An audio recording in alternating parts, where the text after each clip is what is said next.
Dire team ban.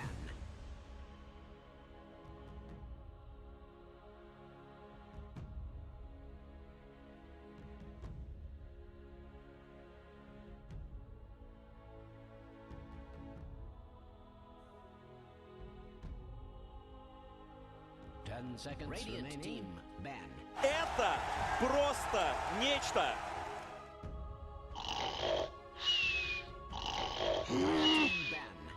Lakad matatak! Normally. Gol de Buenmonte! Gol de Buenmonte! Nice shot! Pick. Gol de Buenmonte! Gol de Buenmonte! Nice shot! Radiant team pick. Dire team.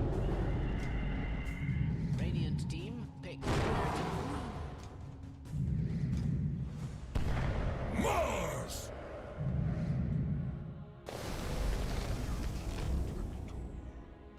Lakad matatak! Gol de Buenmonte! Gol de Buenmonte! Nice shot! Lakad matatak!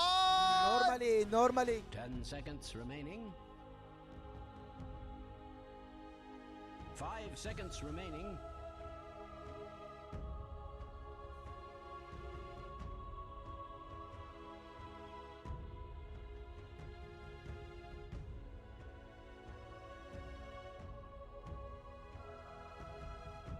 Radiant team ban. Dire team ban.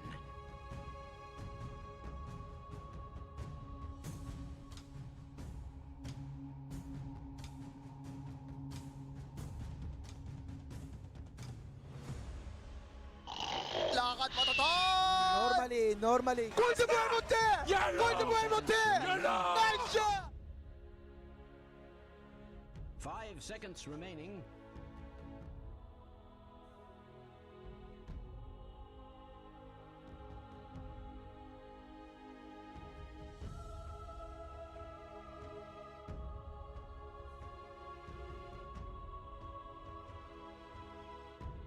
Radiant team ban.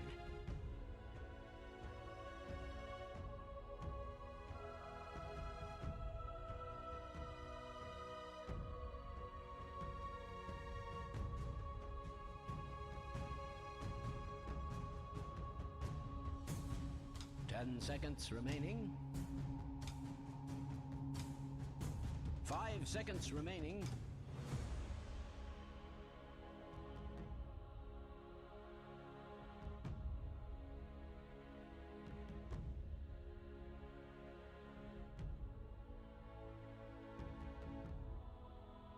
Dire team ban.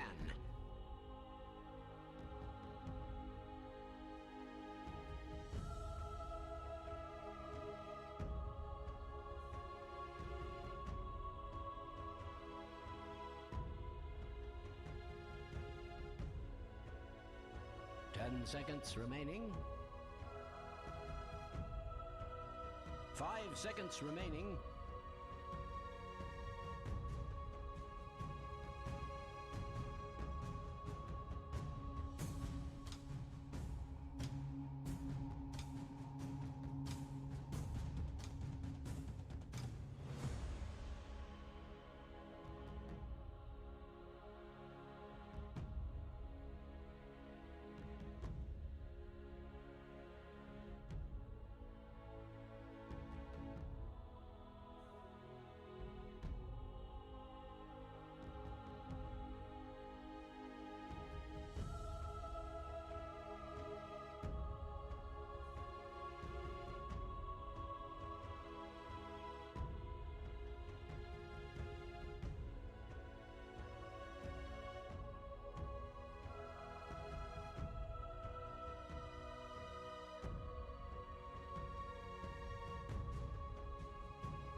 Radiant team ban.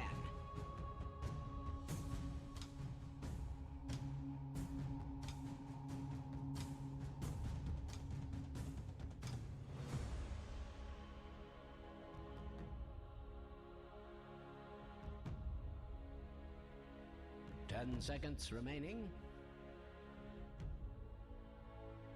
5 seconds remaining.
10 seconds remaining.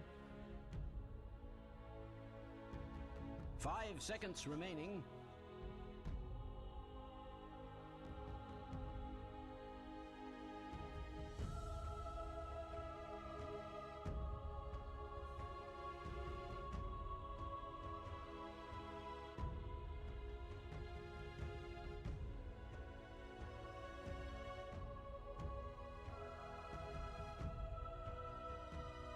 Radiant team, pick.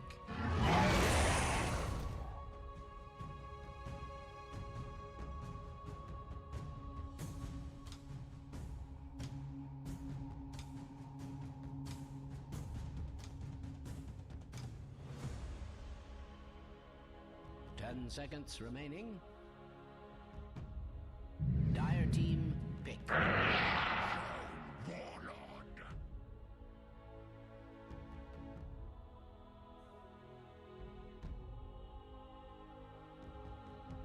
Dire team ban.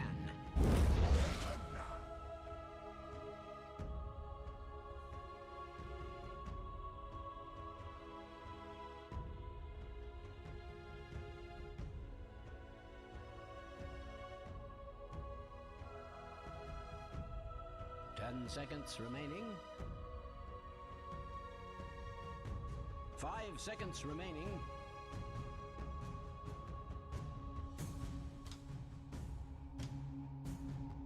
Radiant team ban.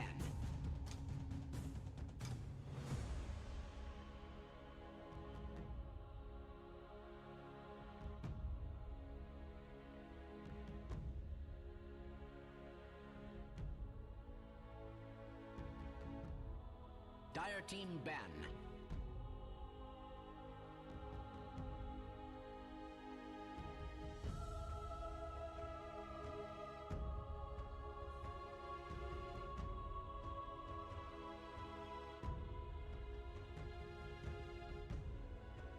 Ten seconds remaining.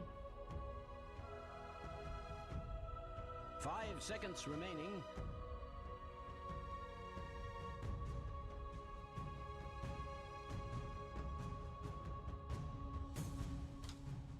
Radiant team ban.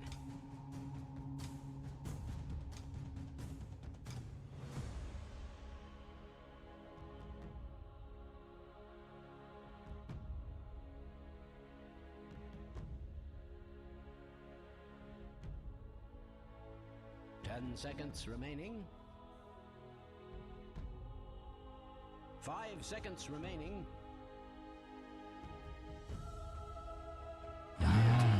Pick.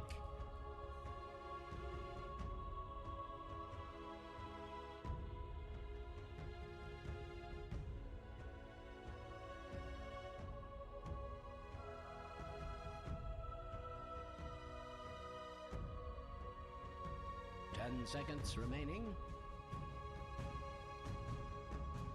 5 seconds remaining.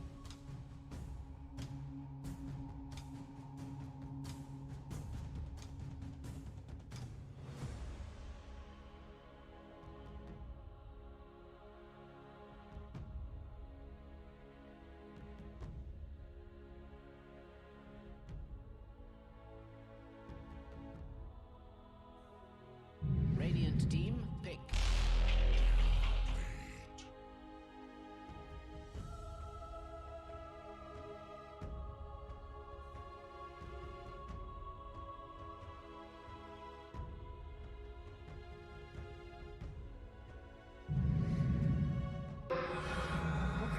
Go ahead.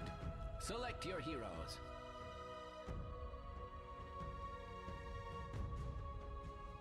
골드 볼 못해! 골드 볼 못해! 골드 볼 못해! 나이스!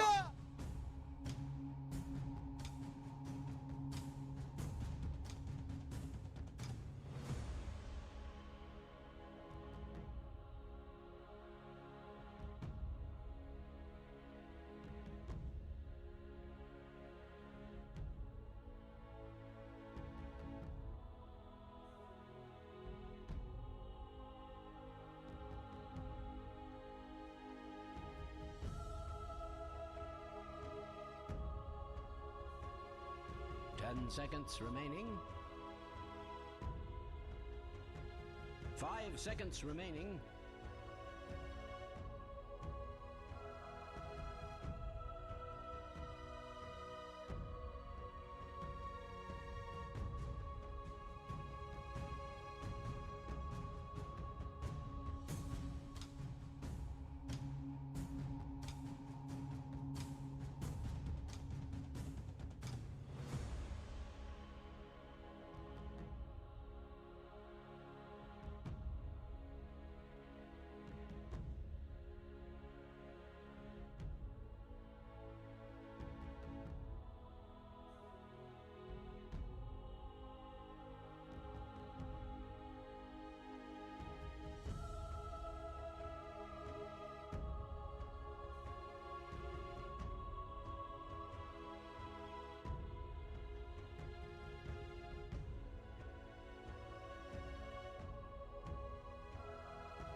Normally.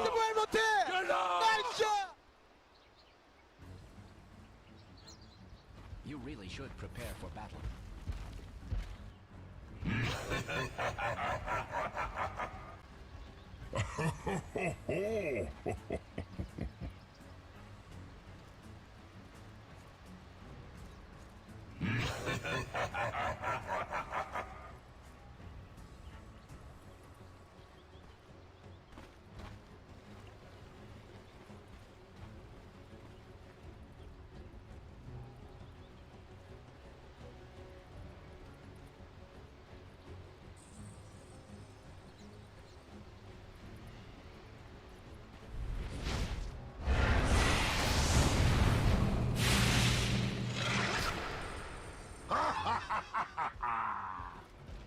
Seconds to battle.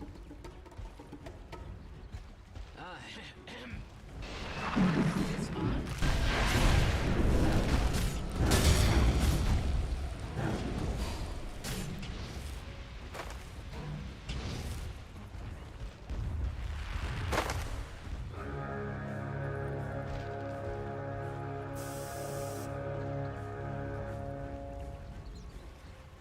This is it. The battle begins.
You've just achieved first blood. Thanks and have fun. I came here to be tested.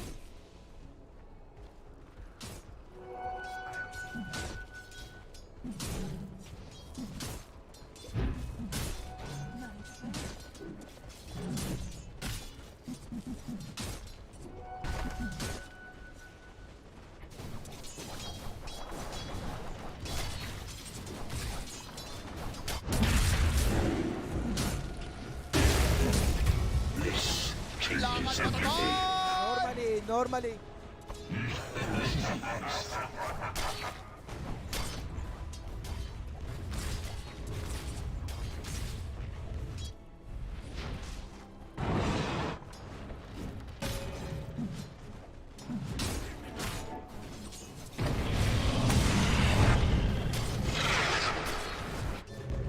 Dire's middle tower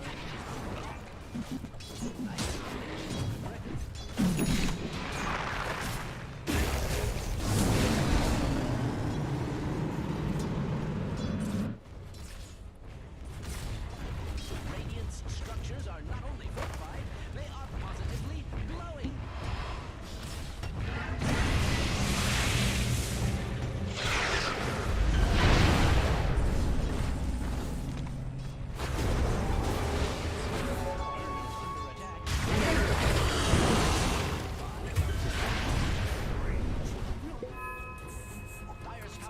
Under attack.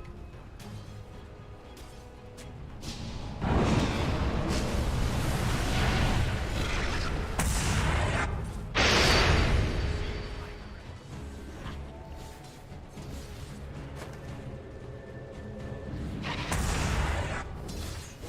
top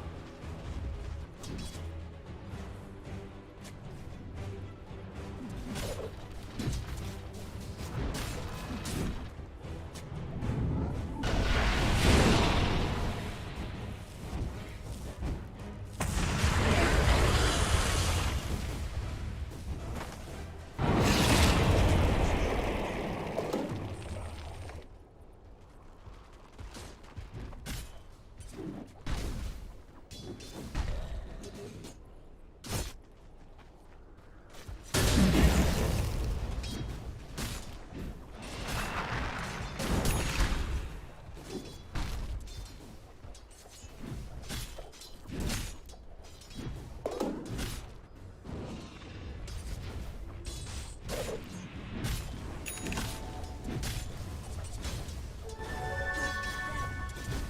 Dire's top tower is under attack.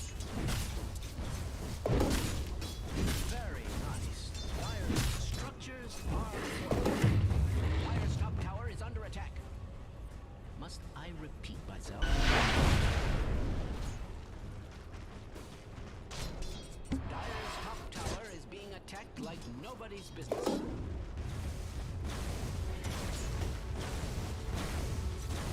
Dire's top tower is under attack. In a stunning moment, Dire's top tower has fallen.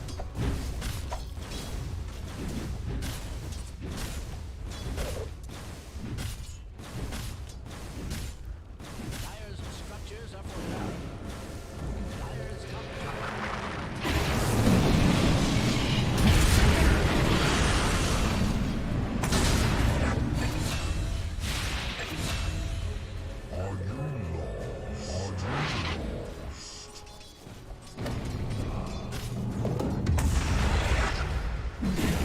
Lakad mo to!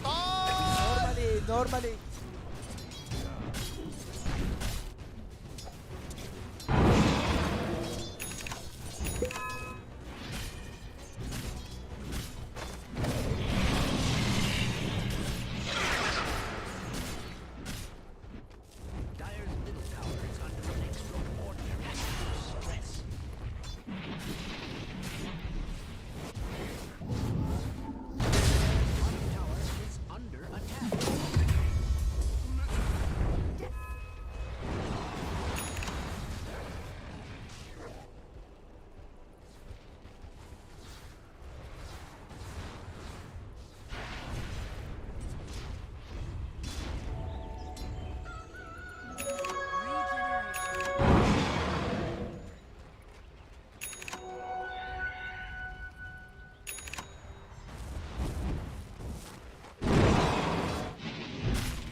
day's business.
To extreme violence.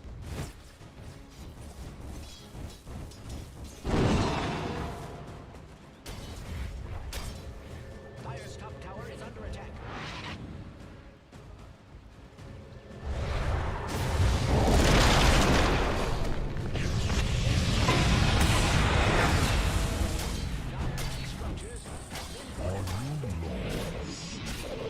That's what happens when I rush.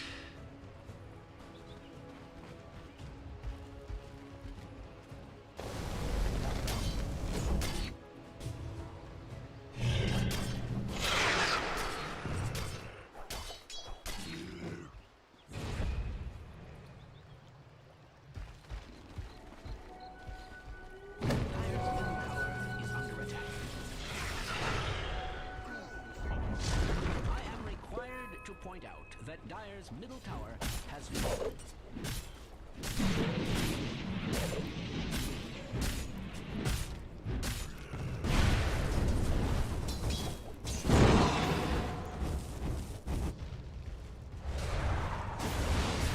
Tower is being subjected to extreme violence. Dire's top tower is being Radiant's bottom tower has fallen. Speed needs to be paid for it. Dire's top tower is under attack.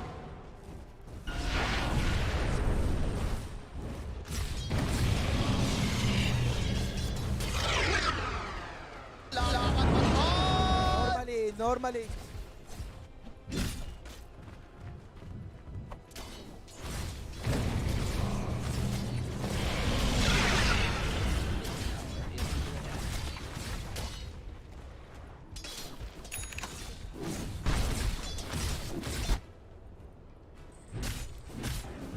The D grip or something.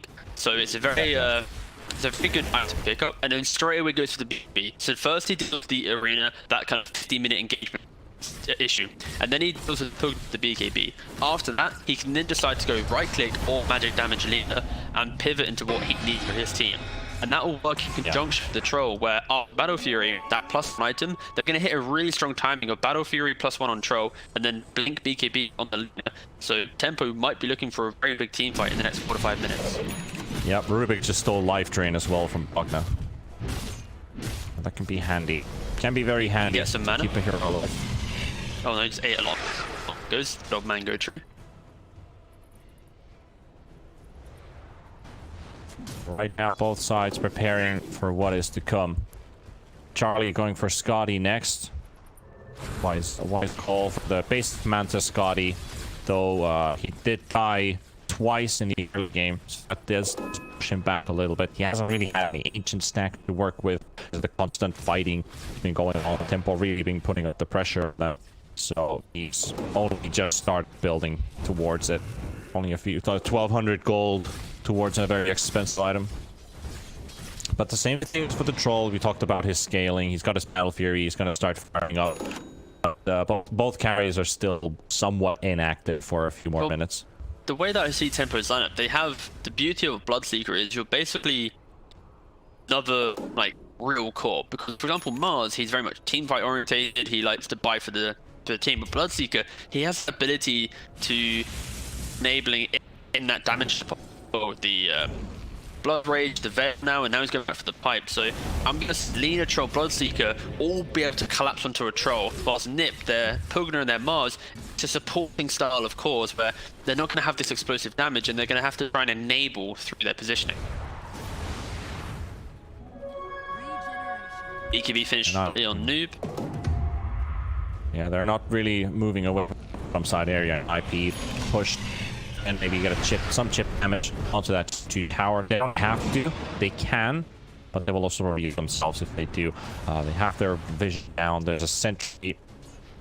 Yeah, Nip are going to be very confident here because they have Observer on the high ground as well. Like, very confident to be in this area.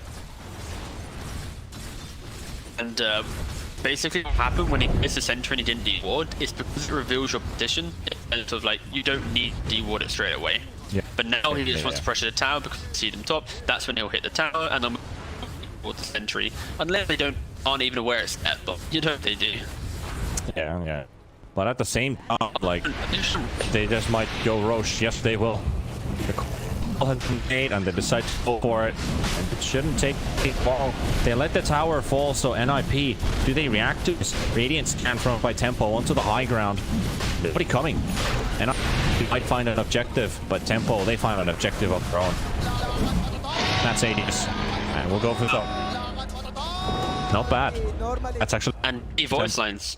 It really is, especially because like they know how much committed for bot lane. They use meta for the tower, and instantly means Tempo like, well, if they can Shan, it's going to be an expiring Metamorphosis. It's not as if it's going to be that brand new, freshly popped one. So now Tempo are in a really big power spike because not only have they got Aegis, there's also no player in the game to take this tier 2 for free. And I wouldn't be surprised if after this they want to try and smoke and potentially flood throughout the map and look for engagement.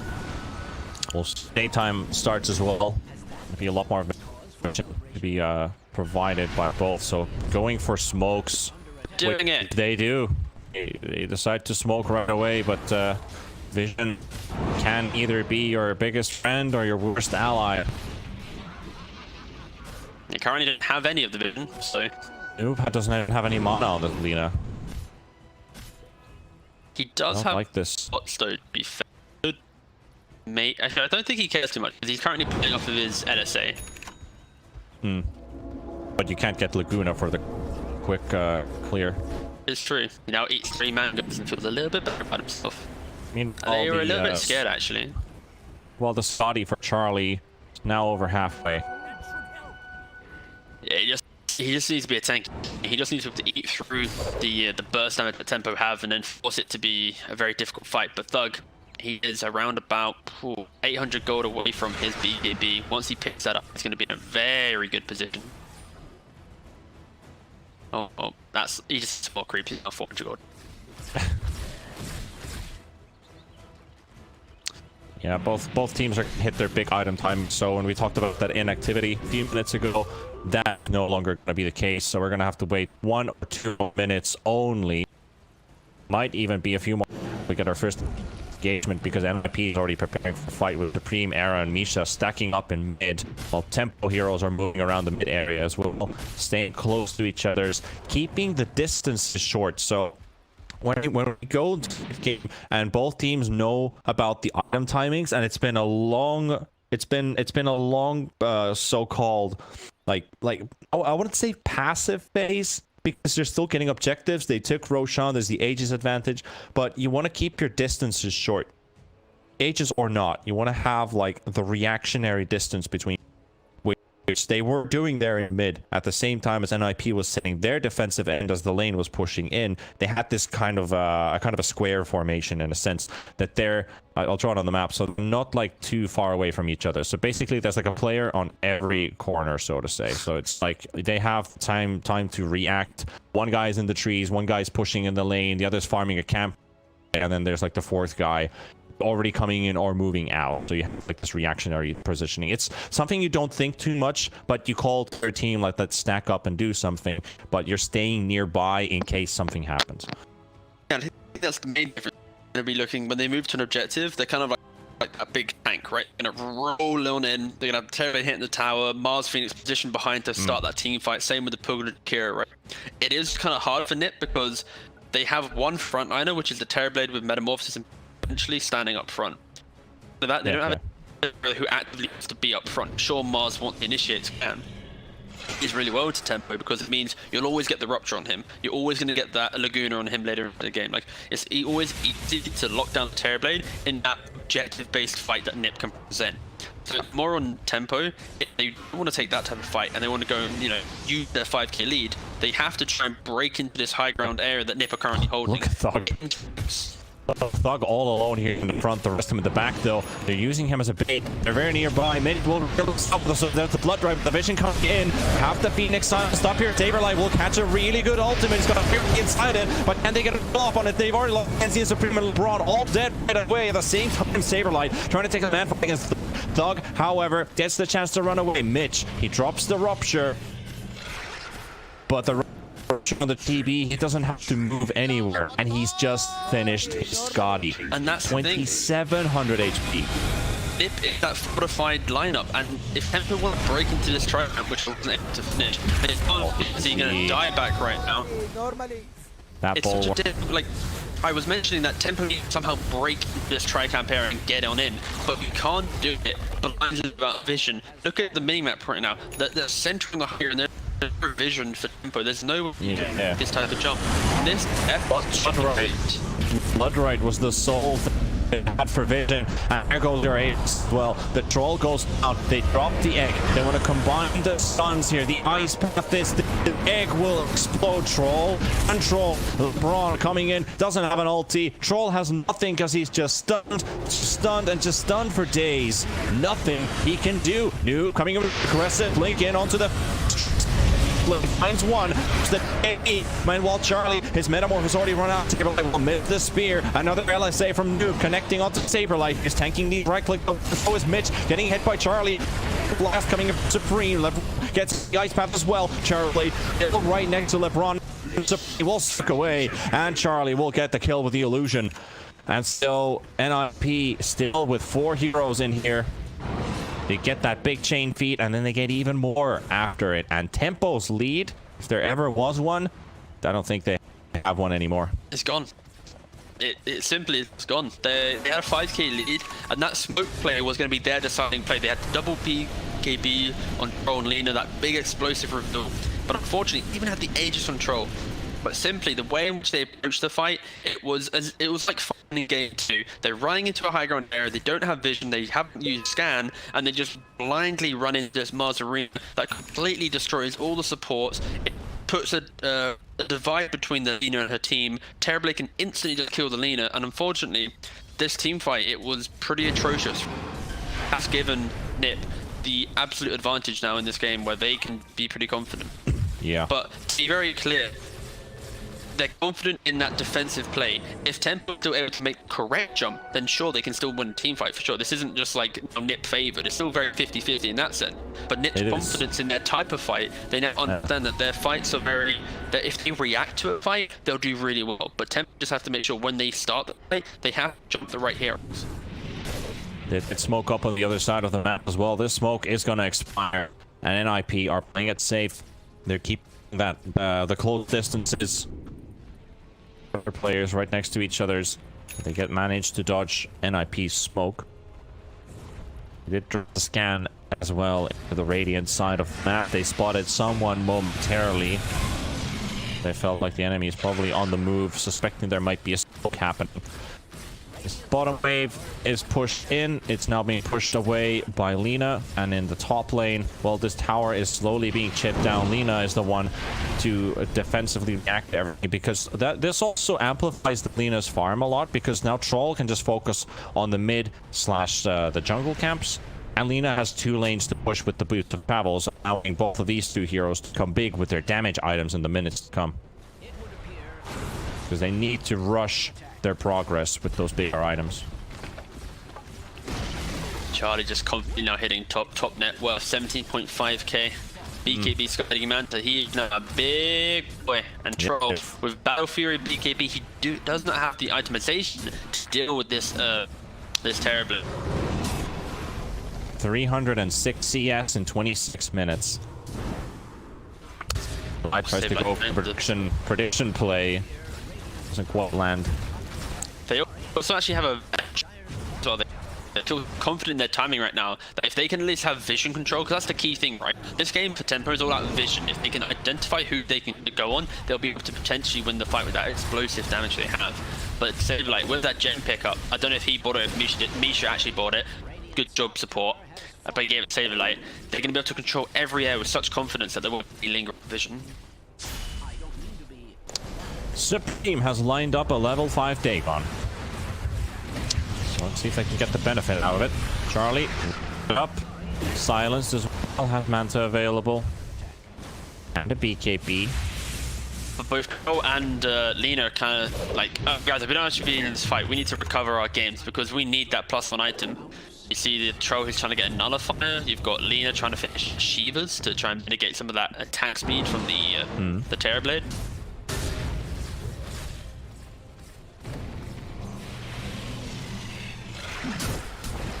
Still so hard to see, like, I mean, we're in game 1 of this series, but we talked earlier about this closed qualifier having 16 teams and only 2 qualify.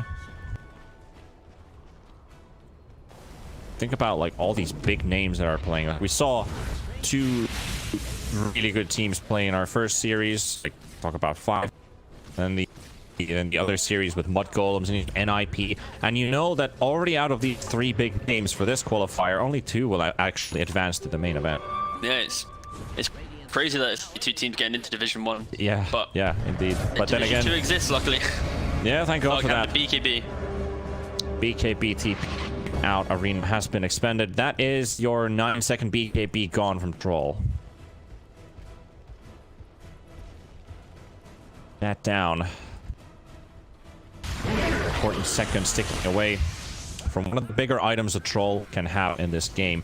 Because his issue has been control. There's the amount of stuns that NIP can continue chaining. They've got the spear, they've got the egg stun, they've got ice path. If he wants to hit something but he's not stunned, he's decrepified. Oh no, Noob on the vision. He might just die here to the link from Mars. How good the reaction time? Sucks away and can't get anywhere. He can't get anywhere. He wants to drop the base, but he can't. Oh, you were looking at the tree. I was looking at Noob doing some big jukes. Oh yeah, yeah. I was looking Noob's at trying to be a tree cheeky devil. He skipped out mid. They're chasing him through the jungle. He's now just TPing out, trying to be safe, and he's keeping the game going. Dinsy's courier died. A sea of illusions in top lane. At least it draws away the attention from some of the NIP heroes so that they're not pushing in right away. Roshan is alive once again. Yeah, good to see the old buddy. I'm still yet to see the true presence of the Troll in this game. He's not 1 and 2. He's not really much, putting it bluntly, he's done nothing. Outside of a laning phase pressure, he's been able to really ever take a scared. fight. Ever since the Aegis, he's kind of been very scared. He's scared. You can see it, you can feel it, you can smell it in the air. As minutes is now passed in this game, Tempo, they used to have a lead in this game. It's now brought to a tie by NIP. The difficult thing for Tempo is they spent all their early gold into these quick utility items to try and take these big courageous fights. You know, the Lina going bots blink, and then the Bloodseeker going Beatos. But unfortunately, because of the failed aggression, they're now kind of like, we've put so much gold into these cheap fight items. Oh no. And Nip just went for like big items. Oh god. So now they're kind of in like recovery mode. This Roshan will be critical. If Tempo are unable to contest this could just be Nip getting it 3 ranks off of the Aegis. Yeah, like you need to start doubling your efforts basically. It's like we spent an X amount of time, and now we need double the time to actually get the items that we really need. But let's see. This Shiva's item pickup is not bad from Lina because of all the physical damage output, especially the TP. Once you have your BKB up, you were just Fug identified he has to be able to fight. He went just for the Bastion. He had Nullifier queued up, but he realized like there's going to be a fight right now. What can I buy? Bastion is going to be the best item for that. And if he can lock onto Control, Saberlight goes for the spear onto Mitch and Charles. BKB popped up right away. Rupture will be thrown out as well, but Mitch will be controlled, and they cannot help their Bloodseeker. They cannot help him. The BKB, however, has been used on the Terrorblade, and Mitch will buy back, so they're looking for a round 2 fight, possibly. Saberlight throws in the spear, which is move away, and he's only got LeBron inside, and LeBron has actually dropped the base already, and Mars is out, and here comes Charlie. Here comes the big truck known as the Terrorblade. Meanwhile, in the backline is Noob trying to hit and snipe, but can't take Misha out of play. Misha with 100 HP. Now suddenly Mitch is all alone. Does he have any friends for himself? DNC comes in quickly, and this quick Terrorblade has actually gone for a basher. I didn't even notice this out of all the items that he's built, but he's bashing with those range hits. Even though it's only 10%, he does hit very fast and very hard on a Terrorblade, so one good bash might be just what he needs, and he goes for a DD rune. And do they go for Roche? No, they decide without the meta, not you to have go. to reset. You have to reset, and this might give Tempo a window. We've seen before when they are unable to truly utilize the metamorphosis for an objective. Sure, they got the, but it can unlock Roshan for Tempo. But I'm still not feeling the impact of this troll. We're seeing a massive engagement. Inside the positioning. The troll is kind of chilling, watching. He's like, please, can I take a fight? But I can't. He wants to, but he can't. Now Charlie coming in from the low ground. Thug's right next to him. Here comes Saberlight trying to catch him, but he can't get an angle for a spear. But he will find LeBron, and LeBron has been a professional at catching spears this game, but at least it's him instead of his troll. Panda. He's Lagon. Like, oh, he is. And that might be it for Roshan, because Trient is gone for 30 seconds. Yeah, Charlie decides this is time. It is a lot of pings coming out from Era. He's basically telling all his lads, you know, just get out of the pit. Charlie can do it himself, just hide. And now Tempo smoked. Do they fight 4v5? I feel like they almost want 4v5. They kind of have to. Buck gets pushed away. Noob is alone between 5 heroes. Charlie comes in with the Abyssal Blade to stun up. Cannot get this Lina all the way through. Maybe another bash coming in. Terrible getting low on HP. And Supreme will finish the job. They also have the Sun coming out from Charlie. And Charlie gets another fighting chance for this one. And Thug, he's running out of tools. He's running out of HP. He's running out of everything. And he's dead. And now Mitch thrown into the air. Saber is right next to him. Getting for the bot blocks. Looking for the spear. There we go. Connects onto the tree. And that will be a seeker. Mitch will try to run away. He's got 40 movement faster. Okay, keeps on increasing, but it's not going to be enough. As Supreme blinks right next to him. There's the Abyssal Blade and the spear. Is there?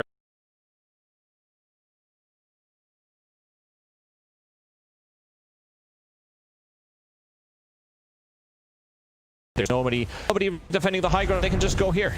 There's just really good positioning from Nip. Identifying the fact that his team needs to get out of that pit, allow Charlie to be by himself, and this Abyssal pickup is so good on Terrorblade. He jumped to the back line to try and pressure that Pugna, but because of the Abyssal Blade on Charlie, he was able to cover his Pugna, which then resulted in the Pugna being able to later on cover the Terrorblade from the troll. So really good team play from Nip, just kind of continuing that fight, and unfortunately Tempo, it's just a little bit too late. Their big fight, which they could have won, if they took this fight 10 minutes ago, maybe it could have been great for them. But because of how long it's taken for this Troll to feel confident to fight, it's like you're now playing into too many items. You know, Glimmer, Blink, and Pugno. You've got BKB, Skadi, Abyssal, Manta, and Terrorblade. There's no way this Troll is going to be able to chunk down this Terrorblade, especially when he's able to sunder his own teammates because he can't sunder the BKB Troll. Real difficult position for Tempo, especially when they can't contest Roshan. It's a little bit doomy for them right now, but a little bit gloomy. It is. Yeah, Tempo feeling broody now. Great. Sage. That's what Twitch meme was saying nowadays, right? I don't know. Don't really keep up to date with what the cool kids say. Yeah. Yeah, or Sage, whatever. I don't even know. I don't know. It always looks like a badge, but I don't know. Oh yeah, whatever. But however, the initiation gets a rematch route at least now. All the backlines, DNZ and Noob are right-clicking away. They're dropping in. IP Heroes pretty low. Saberlight with the cheese used as well, but he will lose his life. The egg might just go off. It will. It will actually stun Thug. Thug goes down. DNZ chased. 2 heroes down from both sides. Noob versus BKB. Supreme ruptured up and he's low on HP and he will die because he's in an awkward spot. Mitch will be right-clicked away by Charlie. Charlie does have his Sunder. Bit of a lag spike hits there at the same time. Hopefully we're still running live. DNZ getting burnt up, but there Charlie can't quite fall off on that. The creep wave does arrive so they can finish off the tower, but that was it was a 3-for-3 trade. It was a lot even now for Tempo. But like, to me, this just shows that Tempo literally take fights earlier on. They just yeah. It does prove your point. But however, what happened here? DNC gets the lift on Charlie. He's burning away. If only somebody used Sunder so he could steal it, so he could use it. But nope, not gonna happen. Arrow dropping half HP now. He's also very tanky on this Phoenix, 3,000 HP. And still the H's on Charlie. Noob, he's got Blink. He's got that stun. He's been doing this quite a lot now. Keeps on blinking, looking for those stuns. And those are very hard to land. Like, Lina's not the easiest stunner hero, especially once you have Blink. But once you do, you get so much out of it. Oh, the fortification on the Courier. Had Daedalus on it. Charlie is now a really big boy. Oh, that's big. That is big indeed. A Noob. Well, he doesn't quite overstay his welcome, does he? Mars is coming in too. Saberlet right there, looking for the bonk. And there's no running from this. Bye, Noob. That's a big one. That kill at the BKB use. So even if Lina would buy back, there's no BKB for this hero. You can't go for that aggressive Blink stun now, even if you bought back. But at least in the middle of the entire NRP squad, like he's been doing. Oh, the macro pipe to clear out the trees. Yeah, someone's no gonna do it. overgrowth for you. Charlie, Metamorphosis up. Bashing away towards the buildings. Repair kit is there. Illusion slowly chewing through. Rupture thrown out as well. Abyssal Blade is ready. Aegis is ready. What is the call sign? Saberlight goes in and he can't. Everyone inside it except for Thug. It's a really good one. The NC will go down. Look down LeBron as well, and Mitch is also dropping low. And they get their buybacks out from Lina, but Noob will fall right away. That Lina didn't get anything out in this team fight because there was no BKB to use in the first place. Thug is just getting stunned up. Inside, he does get a chance to fight the Terrorblade, but GG is called. Tempo. They decide it's time to tap out and look forward to the future, and that future being game number 2. NRP to game 1. Yeah, you got to give it to Nip. They do play this defensive style of Dota really well. Charlie.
Radiant team ban.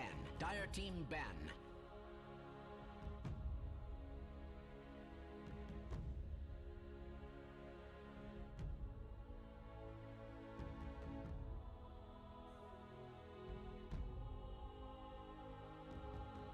Radiant team ban. Dire team ban.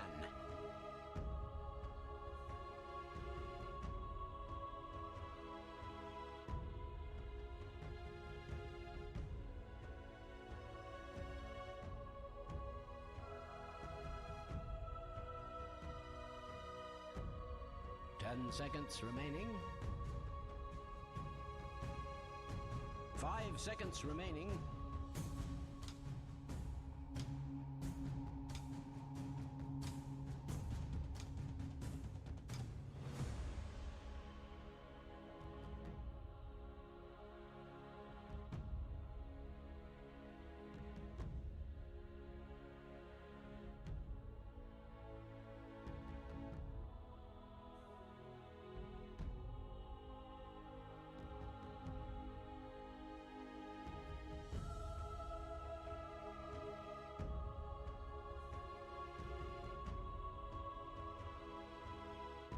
Lakad matatag! Normally.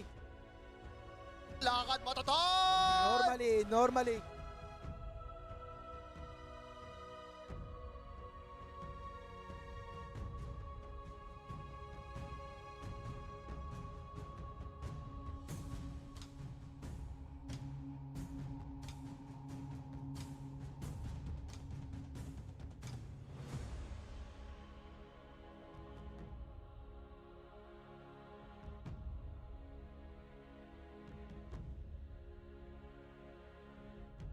'Radiant team, pick.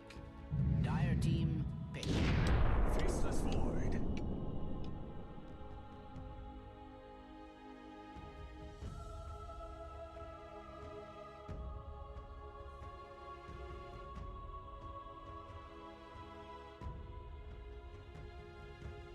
Ten seconds remaining. 5 seconds. Radiant team, pick. Dire team, pick.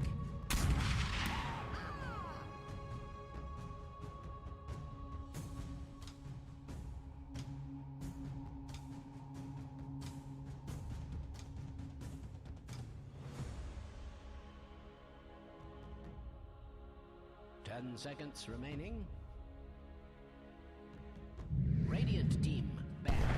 Mars! Lakad matatag! Normally. Lakad matatag! Normally. Lakad matatag! Lakad matatag! Lakad matatag! Normally. One coming.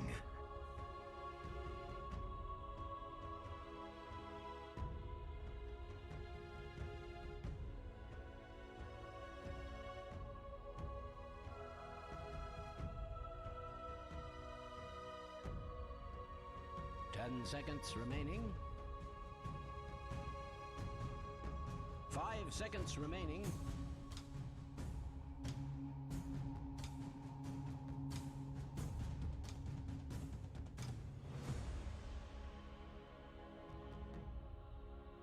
Radiant team, ban.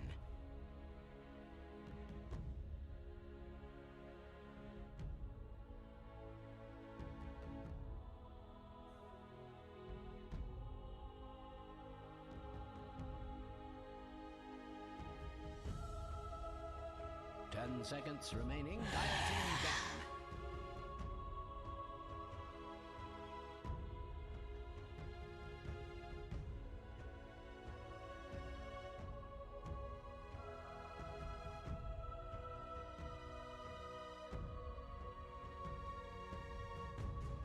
Ten seconds remaining.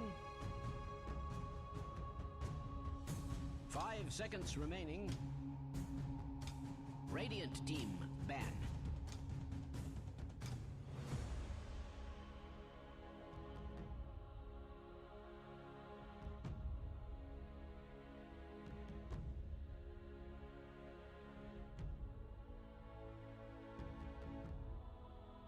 Ten seconds remaining. 5 seconds remaining.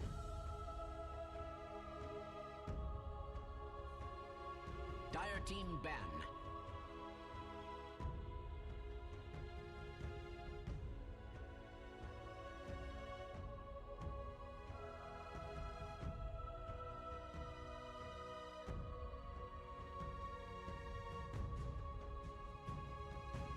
Ten seconds remaining. 5 seconds remaining.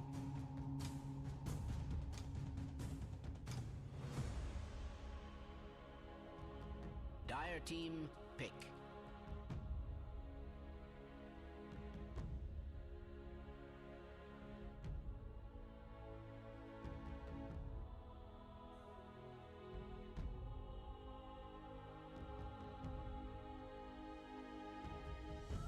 Ten seconds remaining.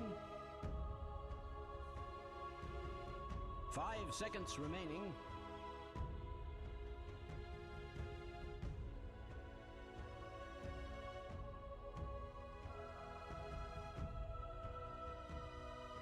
Radiant team pick.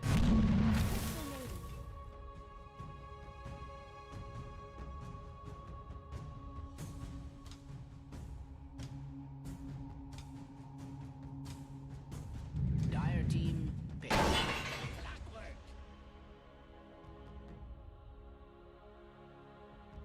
Radiant team pick. Riki.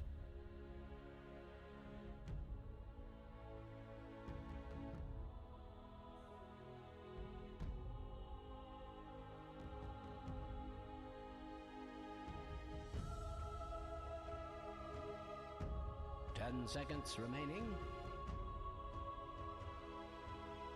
5 seconds remaining.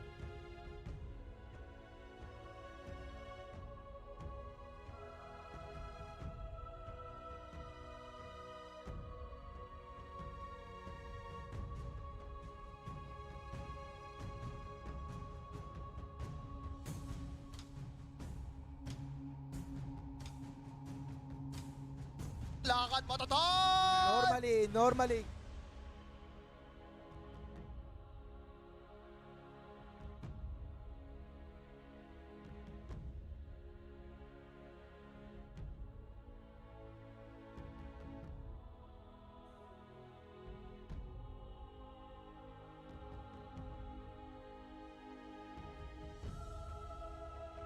Radiant team back. Abyssal Underlord!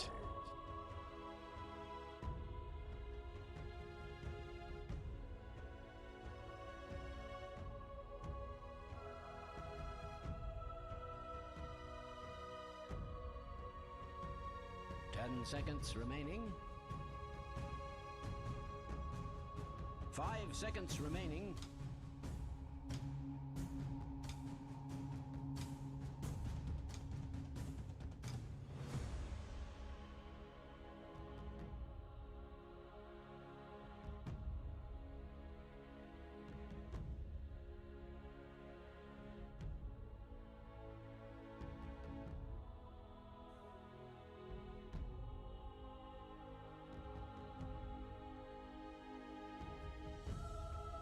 Dire team ban.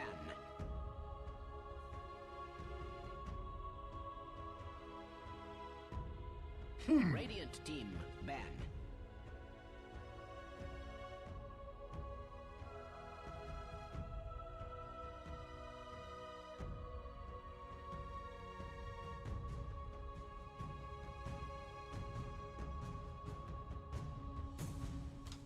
Ten seconds remaining.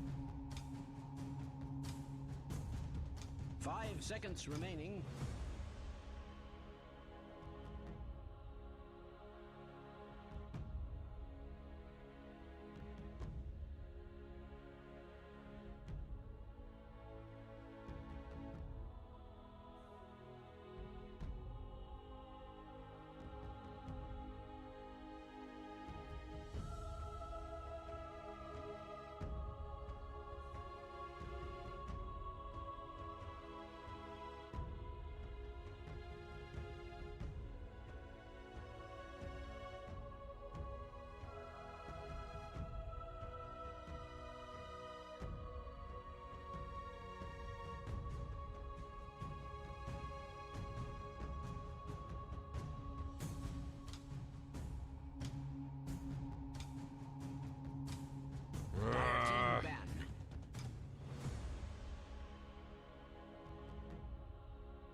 10 seconds remaining. 5 seconds remaining.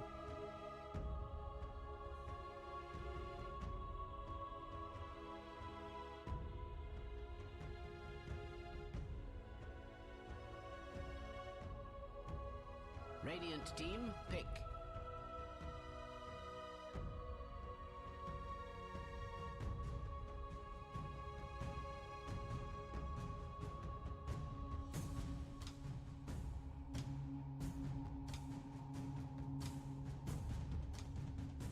Ten seconds remaining.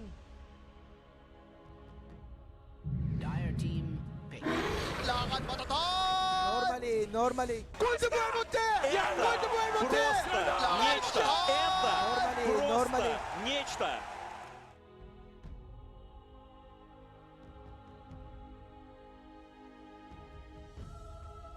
Ten seconds remaining. 5 seconds remaining.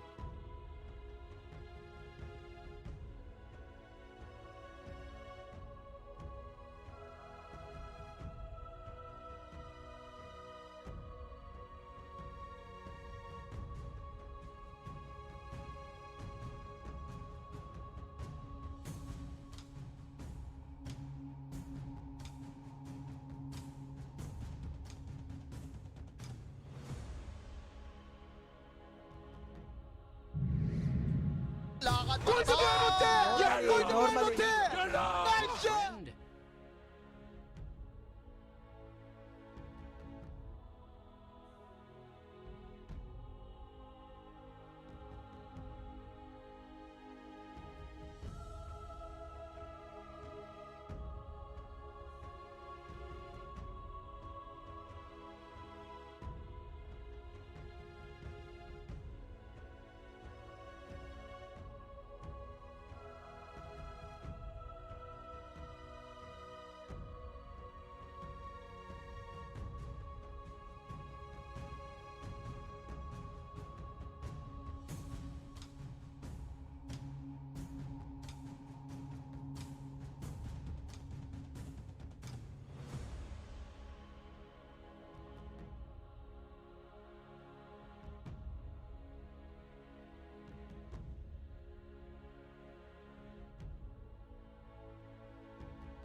Same draft where Ricky needs Diffusal to be online, Anti-Mage of course needs Battle Fury. So there's going to be a very large window in the game where these early level 6s on Tempo could potentially punish them. But I feel like the lack of tower damage Tempo has really plays into Nip's lineup, because sure you might get killed, but you're not going to suddenly lose towers quickly. And if it gets to that period where Anti-Mage and Ricky have farm, then I feel like Tempo is in such a difficult position because they don't have that lockdown to really kill both. They can kill one, but not both at the same time. Gotta love the sportsmanship going in between DNC and Jonas. They've been complimenting each other since the start of this series in the lobby. Like, I feel like there's a bromance building up here. If somebody was somebody was still hoping to possibly end up having Saberlight as the potential boyfriend material, you might have just lost the race. So he's a handsome fella. Charlie Nothing wrong with that. High five, but they weren't ready for the high five. They weren't ready for it.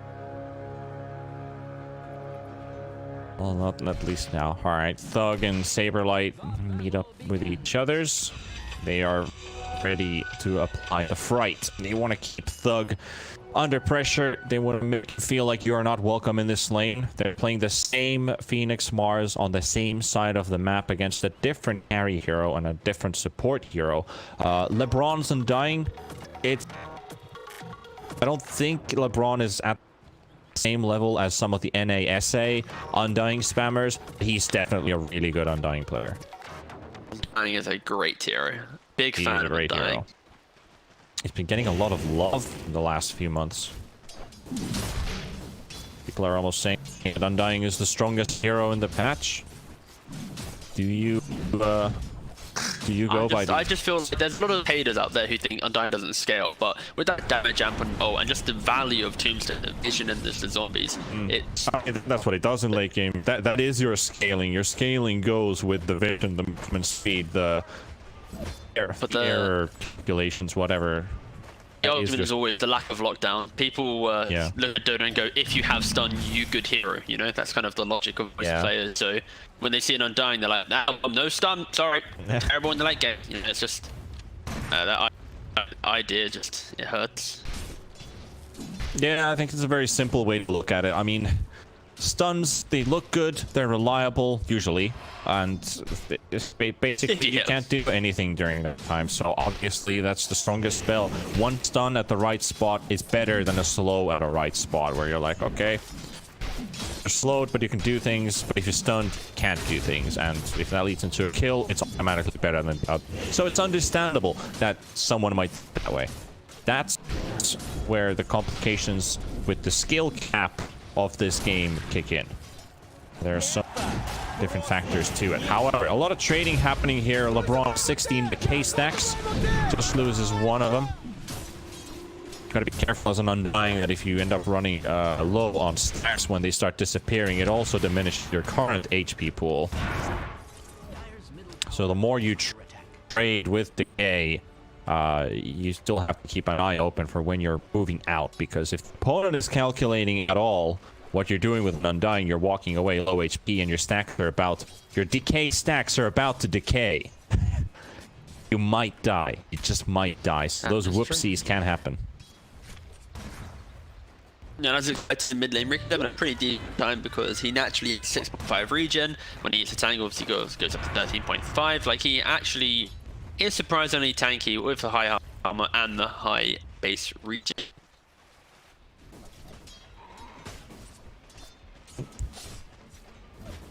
Shut. Trying to contest Mitch, but can't really. Got like a double wave here, and his courier dies.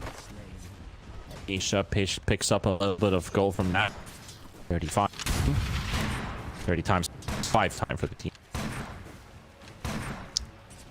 Mid still pretty even. What do you think about the mid Rigi in this? Well, let's get back to that in just a second. Listen. So, yeah, done nothing special here. What's your opinion on mid Rigi? I think mid Ricky has its times to be very strong because you basically get all the farm you need in the lane, and then you get to aggression. Especially when you get 6, you have a lot of kill potential. Even in 1v1, you can get a lot of kills. But I think it potentially can also be very greedy, especially when you have an anti-mid unit game. DNC, one hit away, deny from Roche. Slap. Close. Nobody to high five with. Supreme onto Nuke. Nice amount of damage coming in from the scatter blast. Era to help out. Potential first blood cookie on the other direction. Tries to go for the action rune that's not there. And Misha will come in, so now P pick up first blood. And the mid snap is dead. Head shake.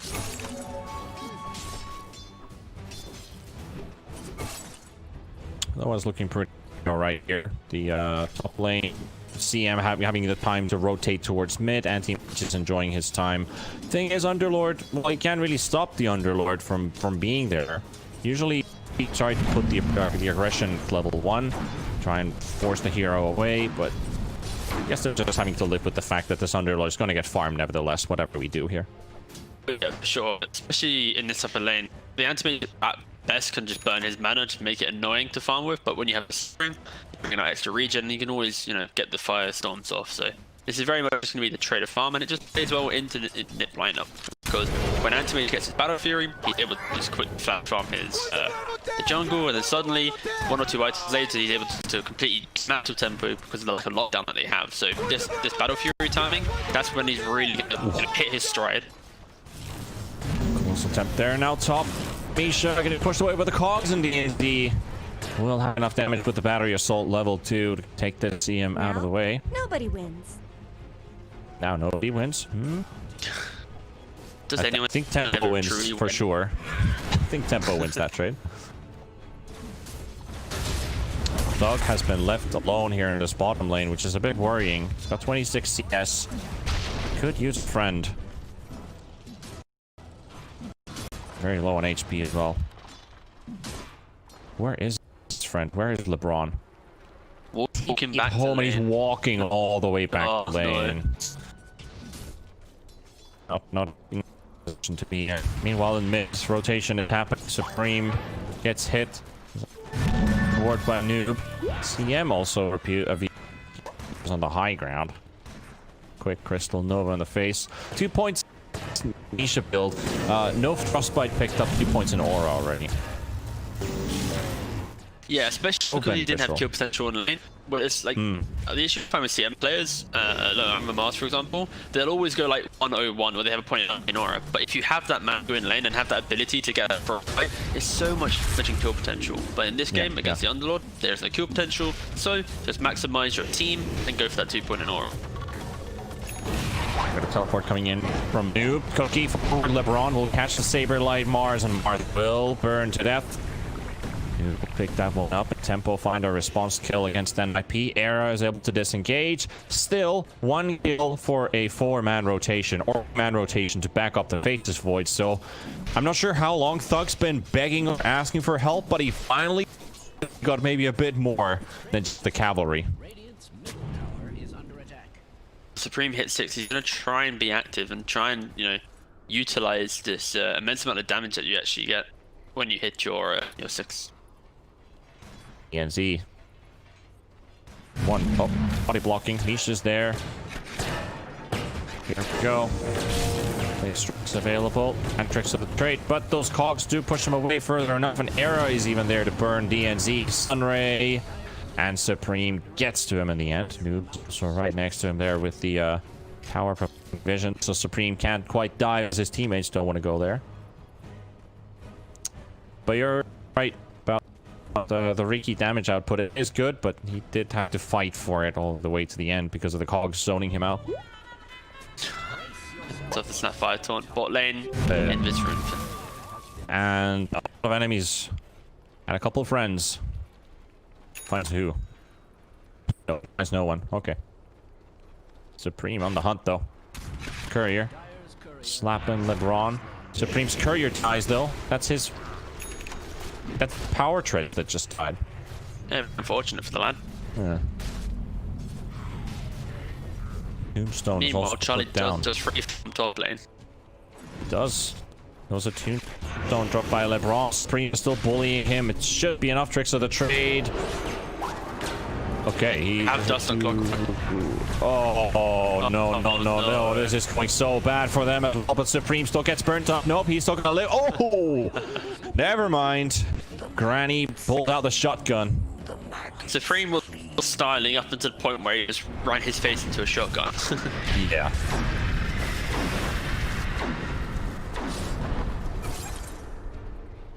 Charlie blinks in between to save Misha, so Mitch doesn't get her. Yeah, that's the thing about Granny. Like, you might feel comfortable at range. You try to get closer. It's like, all right, well, he can't use Martyr's Kisses. Then he just that quick. Then you're dead. Then you're dead. 3-2, 5 kills in almost 10 minutes. Really good heads up play though from Charlie. He pushed up the top lane and instantly TP's bottom because you kind of have that feeling that that is going to be coming to you as you have been free from it. A lot of damage. Snapfire in trouble now. Shotgun comes through, but not going to be enough. Era will get the kill. Supreme chased by LeBron. Tombstone down on the ground. Era's dead. Supreme chased by LeBron. McKay in 2 seconds. Can he get off? And Riki gets the deny in the hard camp. Really nice deny from him as well. He was definitely dead, but during the entire engagement, you have denied Riki, you killed it snap 5 for your position for Phoenix, and he continued to farm bottom and pressuring this bot tier 1. Can I say well done, cousin? Doing alright. Radiant's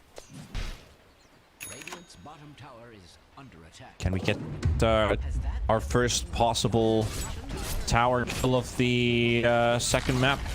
Yes, we do. 10 minutes in, bottom tower down. Thug also gets to push the top wave under the tower. Gets to farm a little bit in there as well. He's got the rest of the team backing him up. So you can see this is, if they're moving around Thug, and Thug revealing himself in top, that means that Chrono is what they want to use. They want to play around it. And Nip have set themselves up to allow Anti-Mage to stay bottom because they have this aggressive Dire ward. The real question will be the aggression of mid lane will create that pocket of space again for Anti-Mage to keep farming behind, as he is around about 1400 gold away from his Battle Fury. Oh, another missed arena from Saberlight, very unfortunate. Casual arena. But it's zoning ulti for damage on the tower. Zoning, yes. Zoning indeed. Supreme. They have potion on Clockwork. This is it.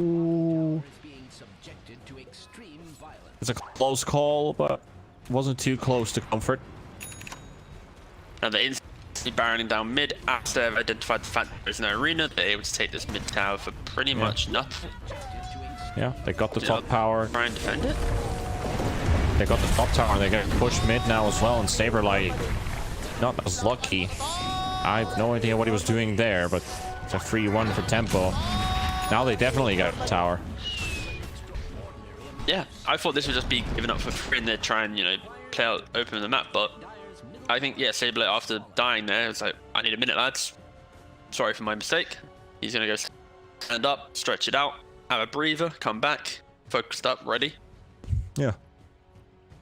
So how do you feel about Tempo here in the first 12 minutes? I mean, they feel like they're a little bit more refreshed after game number 1.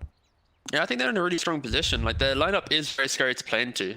Like, if this Void is able to mirror the Anti-Mage's farm, then the job is just to kill him. This Riki, like I mentioned as well, it's like the timing of Anti-Mage Riki, it takes a long time to come online because Riki naturally buys double Wraithband treads, then Diffuse Blade, and of course Anti-Mage needs the Battle Fury to farm jungle and then get Manta +1. So it's very much a 1-2 combo of Nip that takes a long time to come online, and it's allowing a lot of farm to come through on Tempo. Like, if you look at the net worth, Snapfire naturally farms, Underlord naturally farms, and of course Void struggled, but he's now got a lot of space to kind of catch up. So the fact that the 3 cores on Tempo all very healthily above the Nip side, like Ricky's at 3.7k, he doesn't have an ability to easily farm, so he's having to look for the pick-off. But because Tempo are playing together now, this Riki has died twice in a row, like once bottom killed by Snapfire and then denying himself on the top side. It's a difficult game because he can't find the easy pick-offs. It is a hard game for him to truly, you know,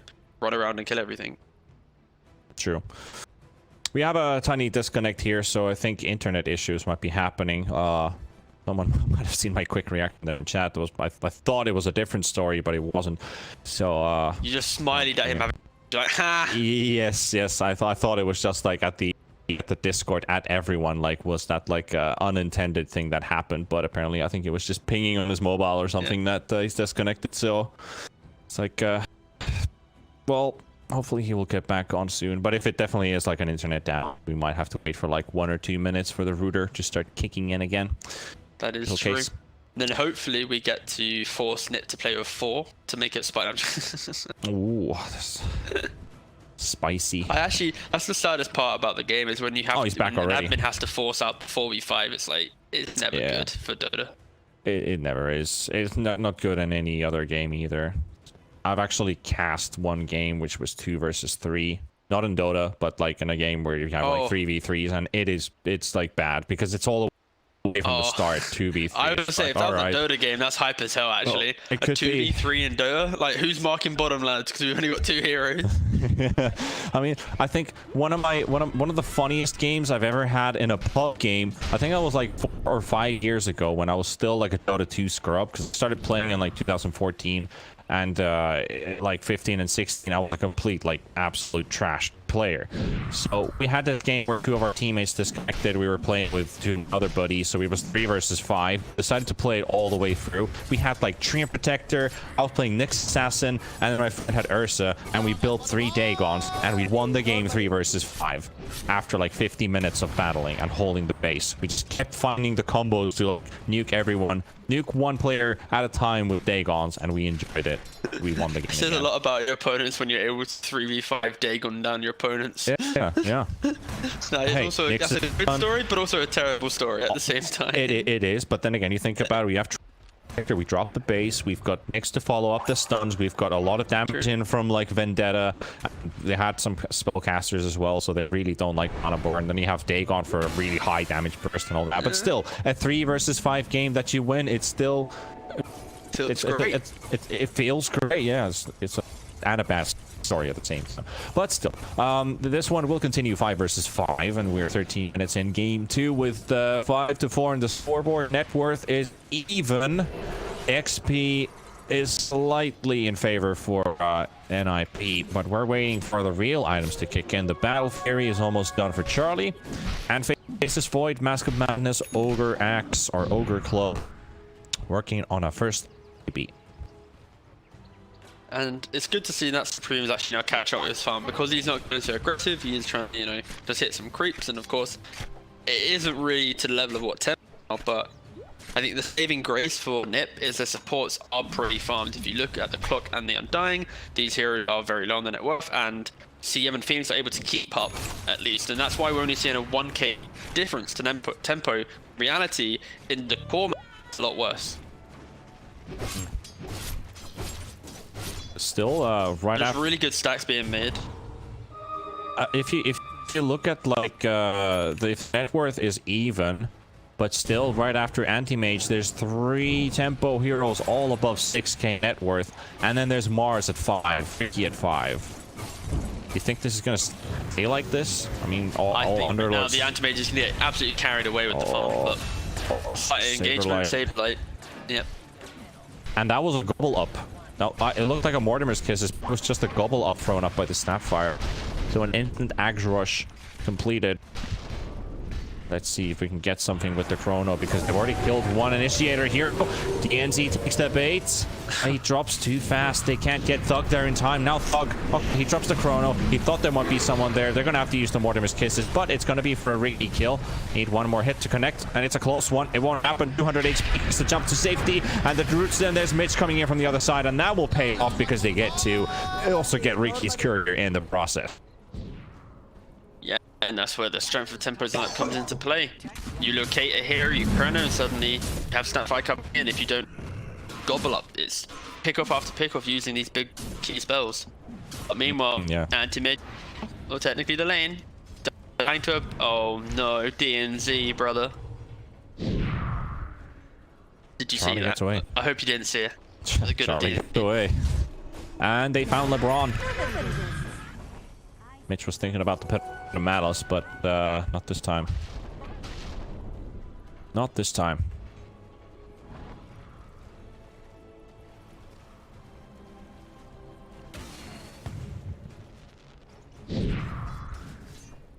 Well,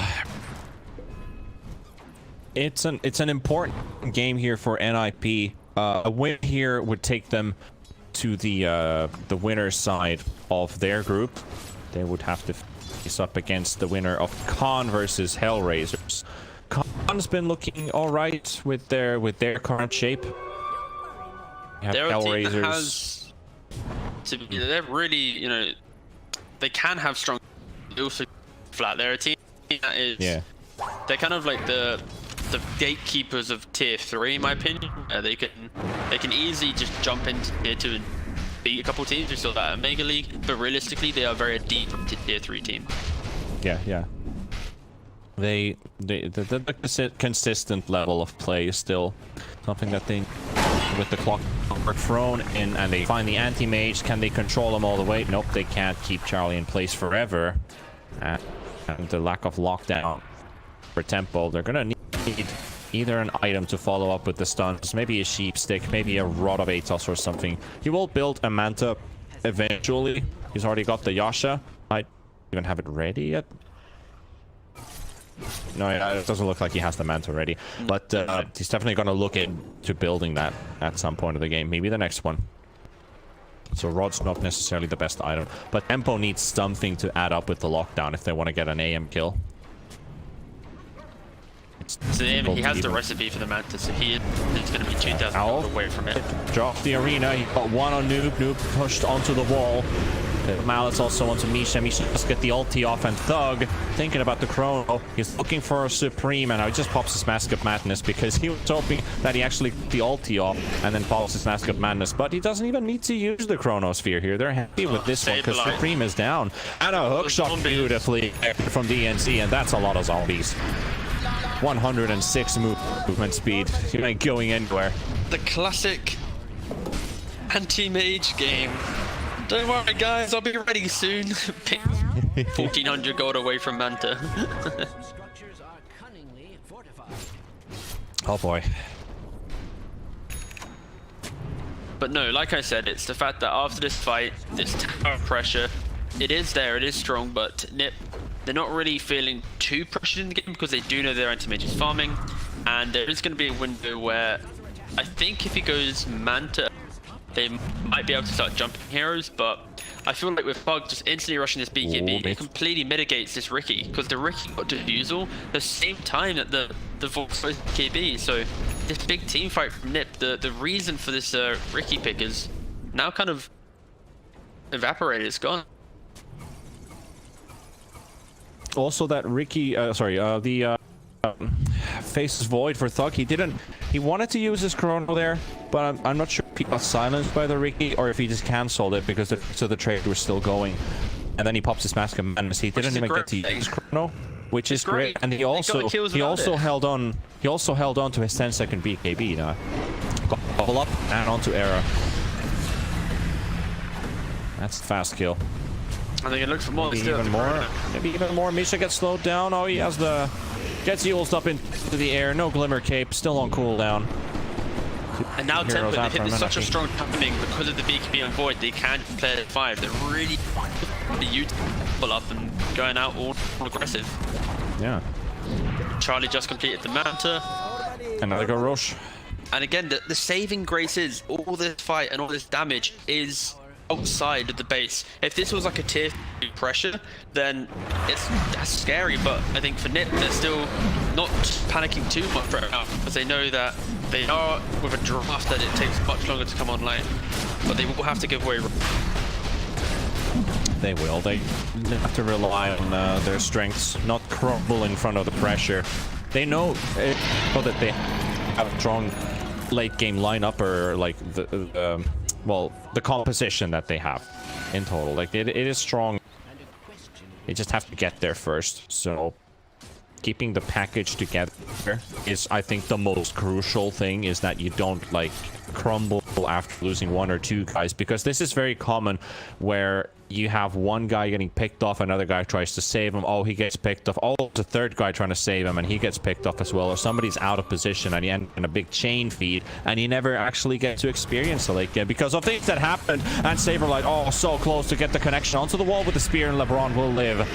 Even for creep in with a gobble up, and Saberlight will be hit by the hook shot from the NZ. Mitch coming in from the right side as all the arena will be dropped by Saberlight. Charlie coming in the fight as he does drop the hammer. No, he doesn't even get the ulti off. He still has it. The chrono as well from Thug, but it's got a lot of people inside it, and the egg explodes from the back as well. The NC, he's walking away. Supreme is still hitting onto Mitch. The anti-mage is still, actually, he's completely disengaging from this one, so they realize this fight is over. And IP trying to get out of there. Mortimer's kisses Supreme. Oh, he couldn't dodge it with the tricks of the trade. He tried, but he couldn't dodge the Mortimer's kisses, and AM instantly after that chrono ended is like, all right, I couldn't get my ulti off. I just instantly blinked out from that fight to live to fight another day. AM 0-0-0 on his stats. So no deaths, but no kills or assists given from that one. Anti-mage pings. Don't worry, guys. I'm 6,000 gold away from my Abyssal Blade. We can fight soon. Well, another spear in the back. It's gonna be Thug. Thug gets pushed right next to Era, and Era is getting stun locked. There's a chance. 8 is out though. Thug heals for 800 with the time walk. He He's low. Charlie tries to hit the tombstone down, finally gets it out of the way, and hitting the backline going. He still has that ulti. He drops the bomb, but it doesn't take down LeBron. It doesn't even hit Thug. Thug can get the roots are now connecting onto Charlie. Charlie getting backed up, and Charlie just get the blink off with 90 HP remaining, and now Saberlight will go down. Supreme is also in trouble. He does get the jump onto the high ground. Thug with another time walk right on top of Misha. Misha dropping low, but he does manage to get a bit of distance between TMP and Tempo. Still pushing on toward them, but Misha walks out. AM survives with just a bit of HP, and LeBron actually gets killed by, well, I don't know if he get killed by a tower or something, but Uber service is there. They keep the 5-star rating for their driver Mitch, and they're happy to refer to a friend even. I felt from it though like 1,000 times where they draft themselves into a hole. They really try to farm a lot, and then eventually they'll somehow win this big fight at the very end of the game. Look at Mitch's snap fire. Noob's just paddling. Oh my god, what is happening here? So funny, Granny just spinning. He's not even sure. I don't even know what to think anymore. Bug, honestly. I can't get out of showcase view because I'm just losing it here. Okay. Okay, alright. Sort yourself out, Panda. Alright, take over. Take over, T-Gov. Okay. So yeah, Tempo, they're going to run to the top side of the map. They have Chrono in 1 second. They still have the Aegis. It's going to be expiring in a minute 25. They don't really care about anything Nip provides because they've seen this anti-mage. We need to farm for about an hour to be relevant, like anti-mages in all our pubs. So I think they're pretty confident in this next engagement. And Basher. it's looking good. Hey, and Basher Noob is still wiggling and waggling about here as they go into the high ground of NIP. Tombstone is down. You have the smoke screen placed right on top of the tier 3. How do they approach this fight though? Mars can't blink the tombstone. The zombies are canceling Saberlight's blink, so he can't get in as long as that tombstone is up. They have 6 seconds. Ricky can stay close, but they're moving out. That's entry on the low ground. They know that Ricky's also somewhere on the edge of buildings, but they back out. Tempo. There's a lot of damage onto this tower.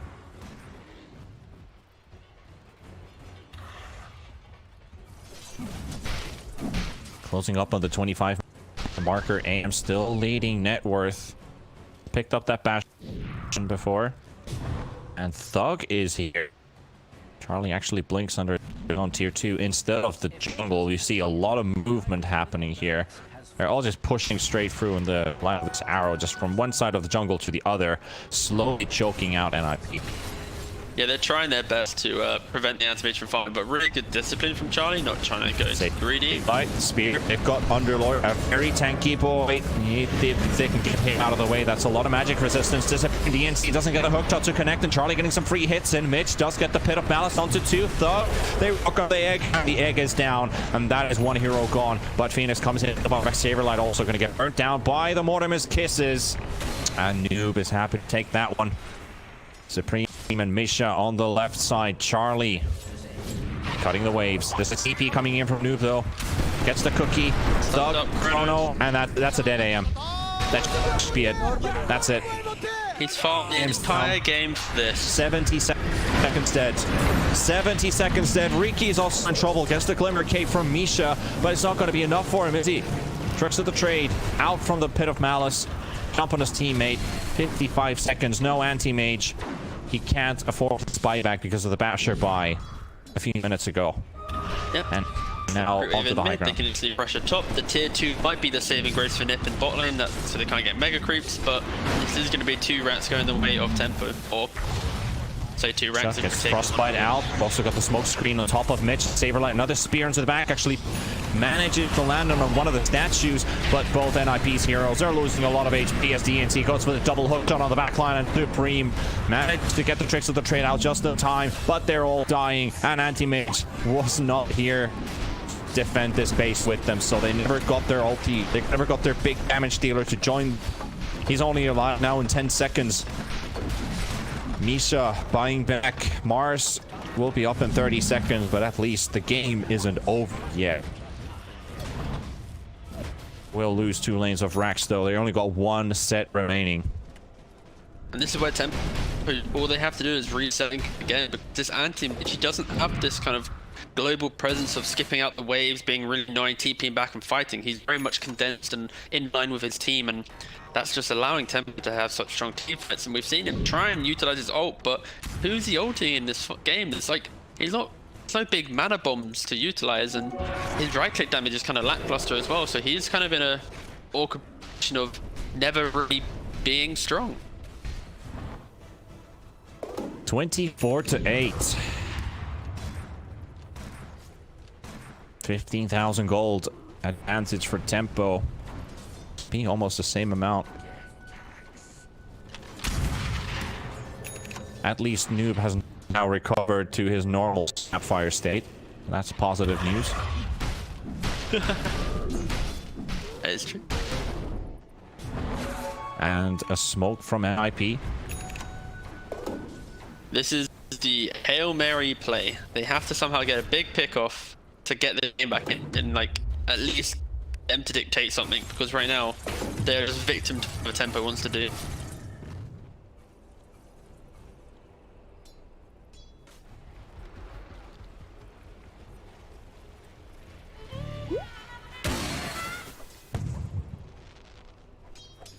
Smoke now.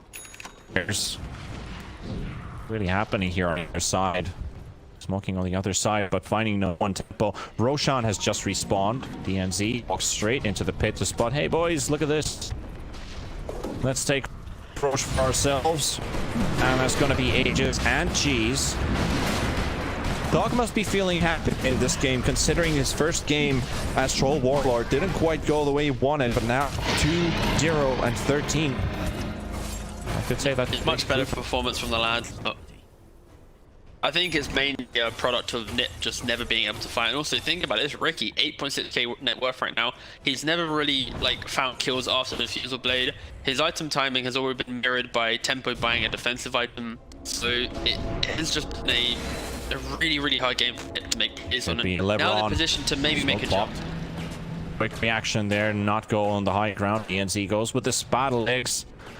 A quick glimpse on the high ground, nobody there.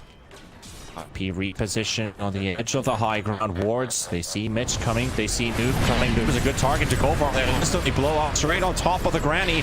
And he's at 1300 HP. But can they finish off the drop? She still has a cheese as well. And she will get it off before the egg explodes. And the hook shot will completely missed by DNC. Now Thug focusing onto Supreme. And Supreme is getting knocked in the backline. Thug looking for the chrono. And he doesn't have to use it yet because he gets a jump onto Ricky. Ricky's out of play. And now Phoenix is trying to make his way out. Era goes down. Misha is also very low in HP. And all the anti-mage is alive, and Charlie, well, he hasn't gotten a single kill, a single assist in this game because they can't get to focus anyone. He is literally 0-1-0 in that 30-minute game, and Tempo will push towards the tier 4 towers and go to tie up this series 1-1 unless NIP can do something about it. Charlie, this is our time to shine. He's going to TP right behind Tempo. Thug is there. He's going to go to jump up favor. Here's the aim. Charlie trying to do some damage onto the Snapfire, but he's already gone. He's already dead. That's it. He just appeared and he disappeared. This game. Oh, Aegis. Oh, phew. This series is die. Oh, well, I guess Mitch has decided to. Okay. We're going to a game 3. We are going to a game 3. This is a really nice drop in Tempo, and they really did pick apart Nip. But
Radiant team ban. Dire team ban.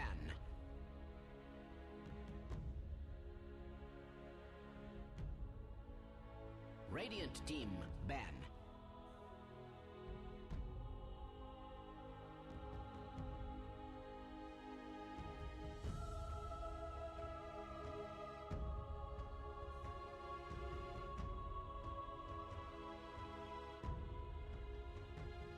Ten seconds remaining.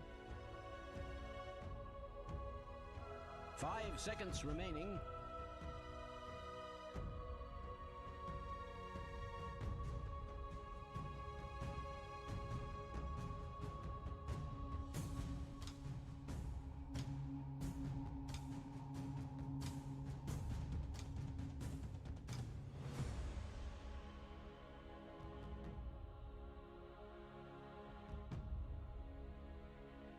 Dire team ban.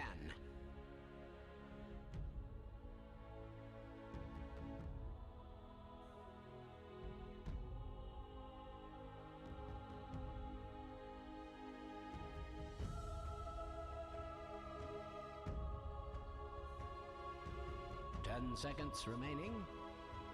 Radiant team pick.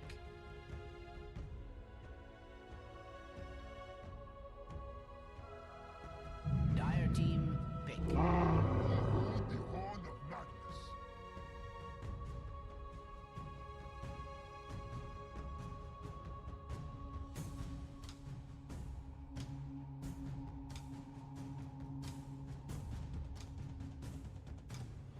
10 seconds remaining.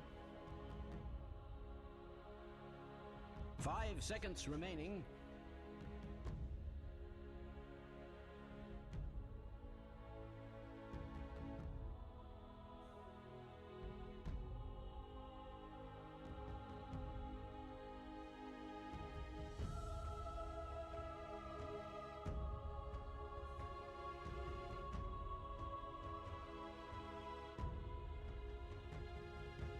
Radiant team pick.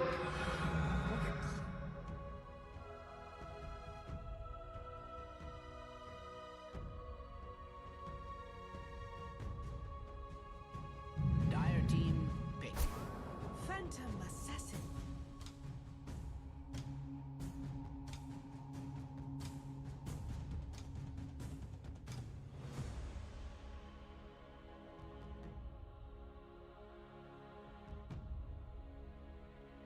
Ten seconds remaining.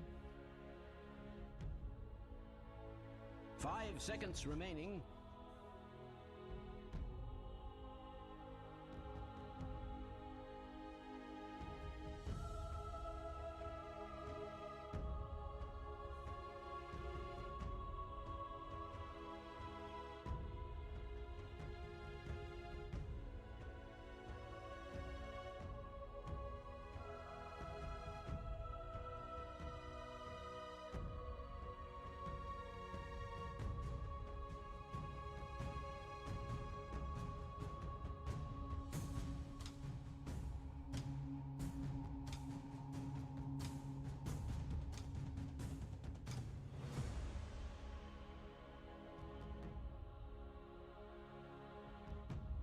Lakad mo, Totoo!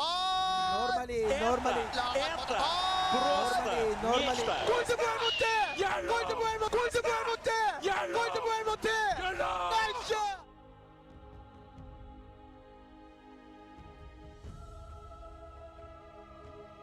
Radiant team.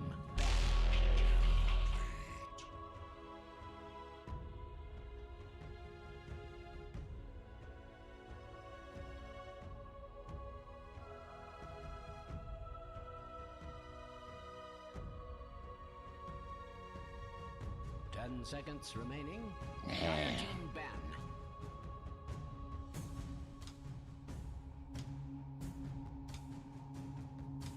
Radiant team ban.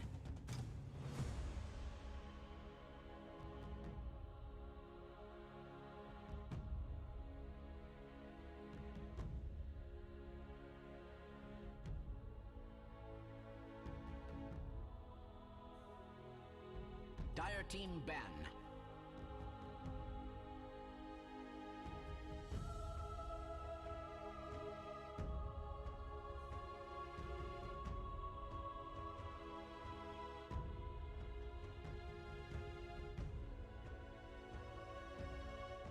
10 seconds remaining. 5 seconds remaining. Radiant team ban.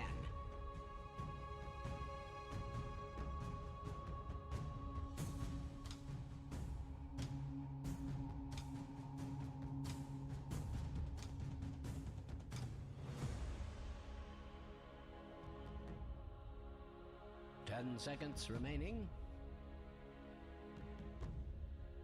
5 seconds remaining.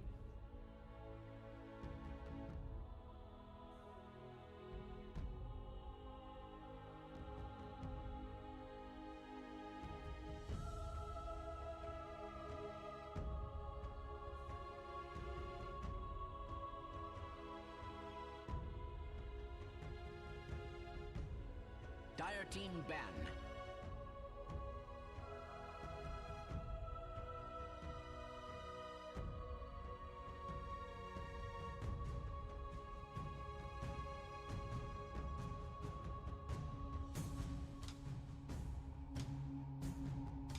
Ten seconds remaining. 5 seconds remaining.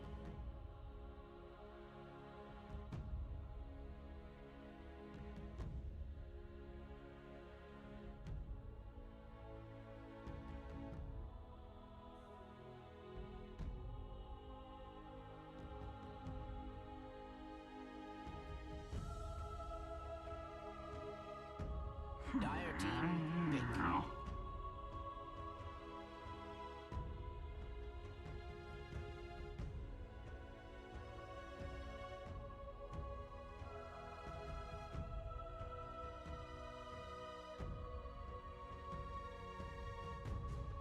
10 seconds remaining.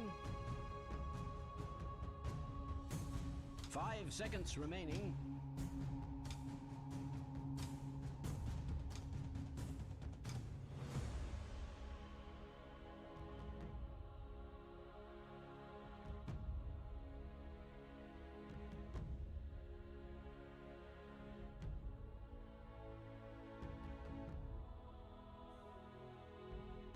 Radiant team pick.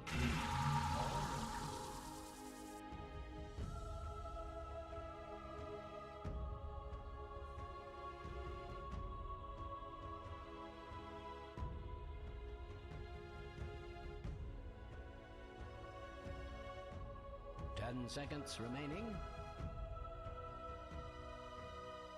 5 seconds remaining.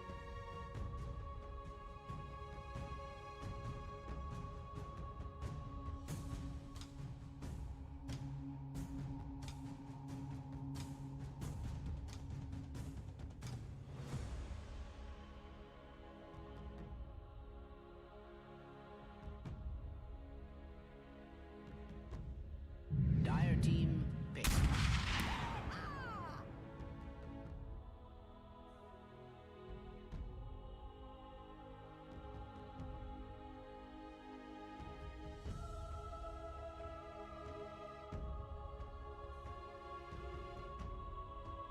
Ten seconds remaining. 5 seconds remaining. Radiant team pick.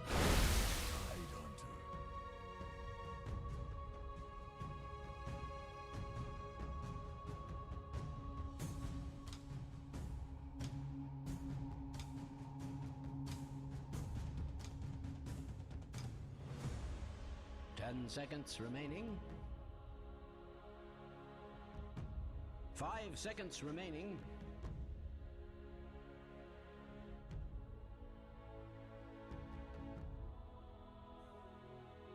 Radiant team back.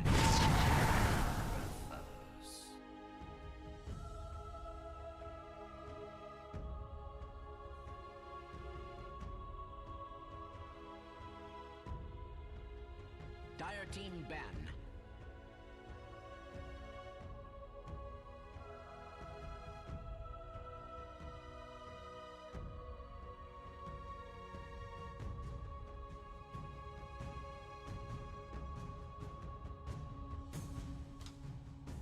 Ten seconds remaining. 5 5 seconds remaining. Radiant team ban.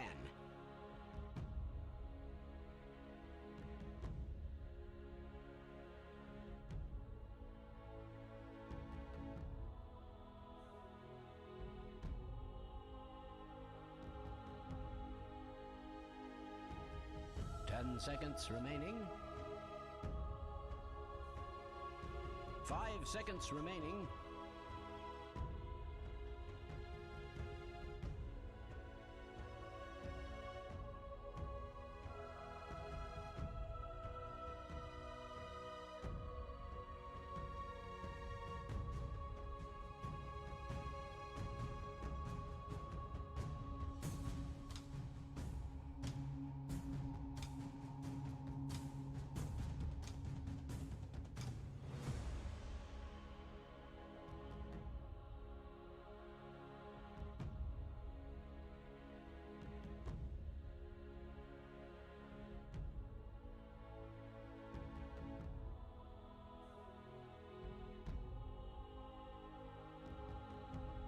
Team ban.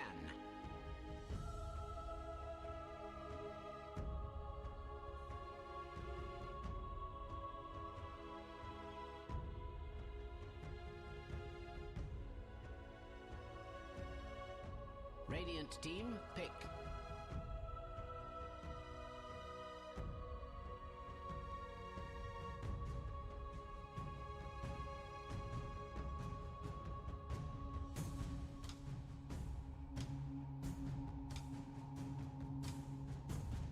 Ten seconds remaining. 5 seconds remaining.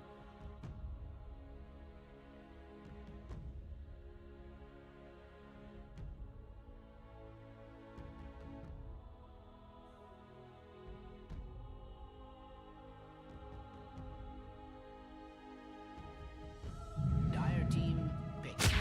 Dusk.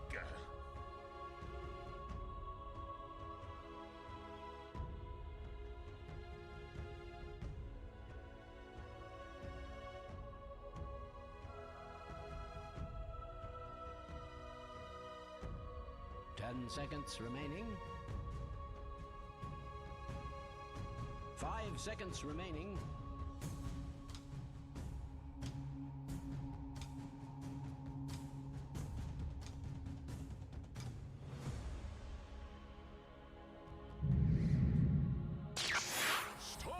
Choose your hero, my good friend.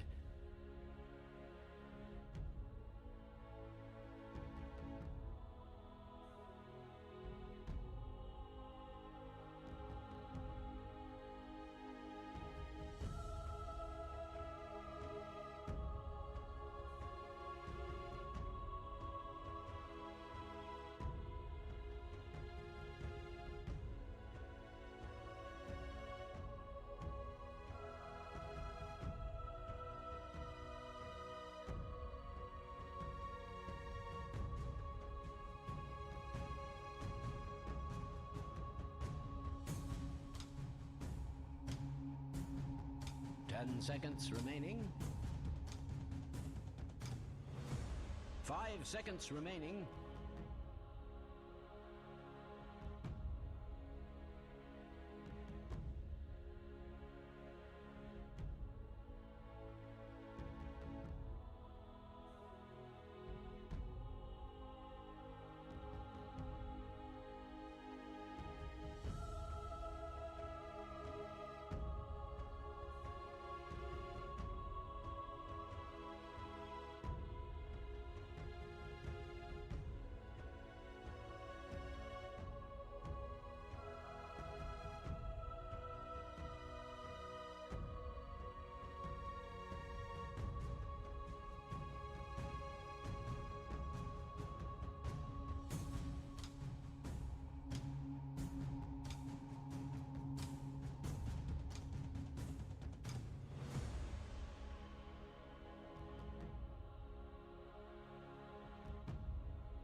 potential teams in here, and I have high hopes for NIP, but after that last game from Tempo, if Thug continues to deliver, I think he can bring out some really, really interesting things as well. Because I know Thug from like, I don't know his carry potential. He wasn't good in game 1. He was good in game 2. So we've seen a positive and we've seen a constructive, and he keeps swapping Quelling Blade and Ring of Regen in his inventory because he's bored, apparently. Does that and he gets ganked, and that becomes like a parry. But the beat changes every time he switches, and he just dies. That's where the drop comes in. You know there's a game for that. It's called Crypt of the Necrodancer. Huh. It's an amazing game. You have to move to the beat of the music. 30 seconds to battle. Otherwise you lose HP. Sounds hype. It is. It's not exactly a new game. It's been around for like a few years, but it was a fun game. Anyway, Supreme. Oh, D&Z scouting out the ward placement. Yeah. That's actually kind of a cool play, actually. You move in on your pos forward, you see the support just kind of zoning there. And a cliff on Misha. Just gonna be there for the next 10 seconds. So, bye-bye. No, unfortunately, they don't have... Bounty pickups. Yeah, there's not going to be that overlap on Skewer, so he's going to be able to TP out. Yeah. Or is he? Alright, yeah. Yeah, he will be. It's in TP. Cooldown. And now Magnus is like, I'm gonna skewer again, but he's probably not there anymore. He's faking it. He's like, yeah, Thinking about it. Yeah, he's thinking about it. He's like, all right, opportunity's already missed. Let's look at this matchup. Have we seen the Storm Snap go up against each other yet? I've seen it in some pubs and stuff, and I can see the Snapfire with the nuke can be very annoying against Storm. And if you get level advantage, you can just destroy the Storm, because with him being 5, you being 6, you cookie, lay the Mortimer Kisses over, and suddenly you're destroying the guy. But in the game, he can always jump you. Yeah. And quick update, because LeBron is playing on mobile internet. Wait, he only has 30 ping. What? That's really good mobile internet.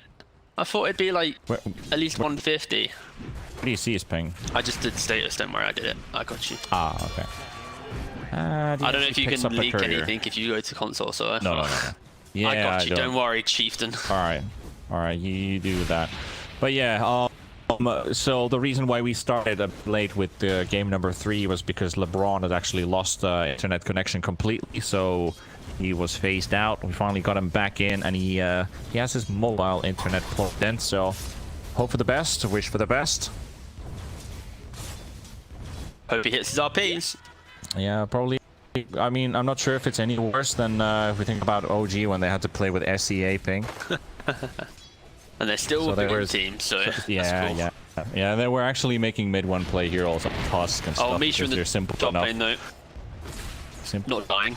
Yeah, not dying, though. Just a quick, casual drive-by. Supreme is also very low in mid, but Noob doesn't have his scatter ready yet. And Supreme gets to use the salve. However, LeBron 100 HP. Fate Bolt does come through from Era. Misha dying in the top lane. Yeah, and Parley gets Mitch's courier, but it's still a first blood for Tempo.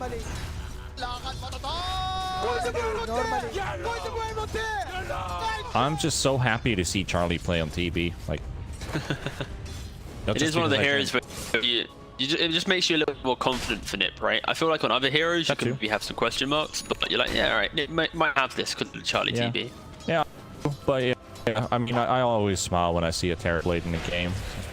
Just like watching TBs. I don't know what's so important or so special about TB, but I just like the hero. It's a great hero concept, I guess. If you think like Troll is like flashy hero, can do some very cool plays and can be an unstoppable force, I just feel like TB's he's a glass cannon-ish type of hero. He's got some to him, like lightning bolt increasing the stun durations and stuff is like makes your life a living hell. but still, it's like it feels like an unstoppable thing, like hero in general, like when it comes to like pub games or just overall like big competitive mid lane, no, matches. See the Storm. TB and just destroys people, and Storm does go down to DNZ and Noob. But this is now the concern, right? It's because you have this level advantage as long as the Tusk runs away. When he gets level 6 on Noob, if the Storm shows in lane, one cookie, one ult, that is going to be a dead Storm. That could be 2 deaths for Supreme, and that's not what you want to see on your mid lane. But like you were saying, Terrorblade is very much one of those win condition heroes, and it's probably why it's so enjoyable to watch, because you can always feel confident that there's a chance that if you itemize correctly, you can win a game on Terrorblade, unless you're against like a Void +1 type situation where you're just completely removed from the game, or even like a Doom if you get doomed pre-spells. Yeah, agreed. DNZ will continue to stay in mid, and maybe a second attempt onto Supreme here because Noob is right behind him. I don't like That is this play simply for the XP leech. I feel like he can literally... Okay, thank you, he's leaving. I feel like Noob could just kill him by himself. Yeah. He wants to do something here, but sapping away XP from Storm.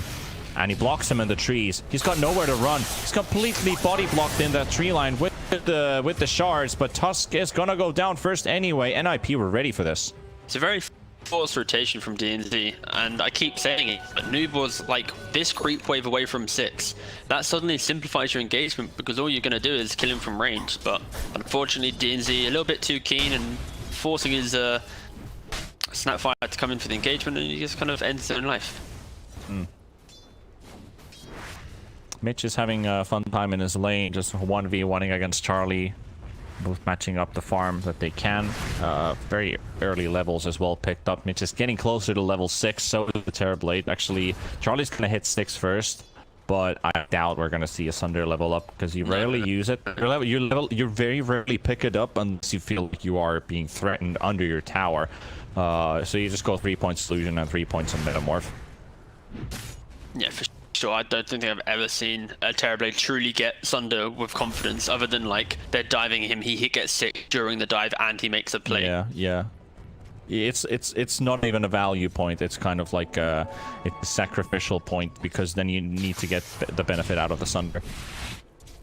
Now, because Storm identified the Snapfire having 6, he has not shown back his face in the mid lane, and now it opens up for a potential free tower because of the the fight breaks loose in top, and Charlie is level 6, and he has Sunder! He has Sunder level 6, and he uses it on Mitch as he takes down DNZ, and the big brain play. He hits level 6, he's got Sunder, baby. What were you saying, T-Gov? Yeah.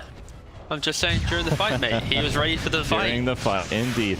Noob, however, lives for a second. Supreme tries to keep up the chase, needs one more hit, but doesn't have any mana to get another overload to connect. Mitch and, LeBron and Noob get away. This Era and Supreme don't get any kills either, and they don't die.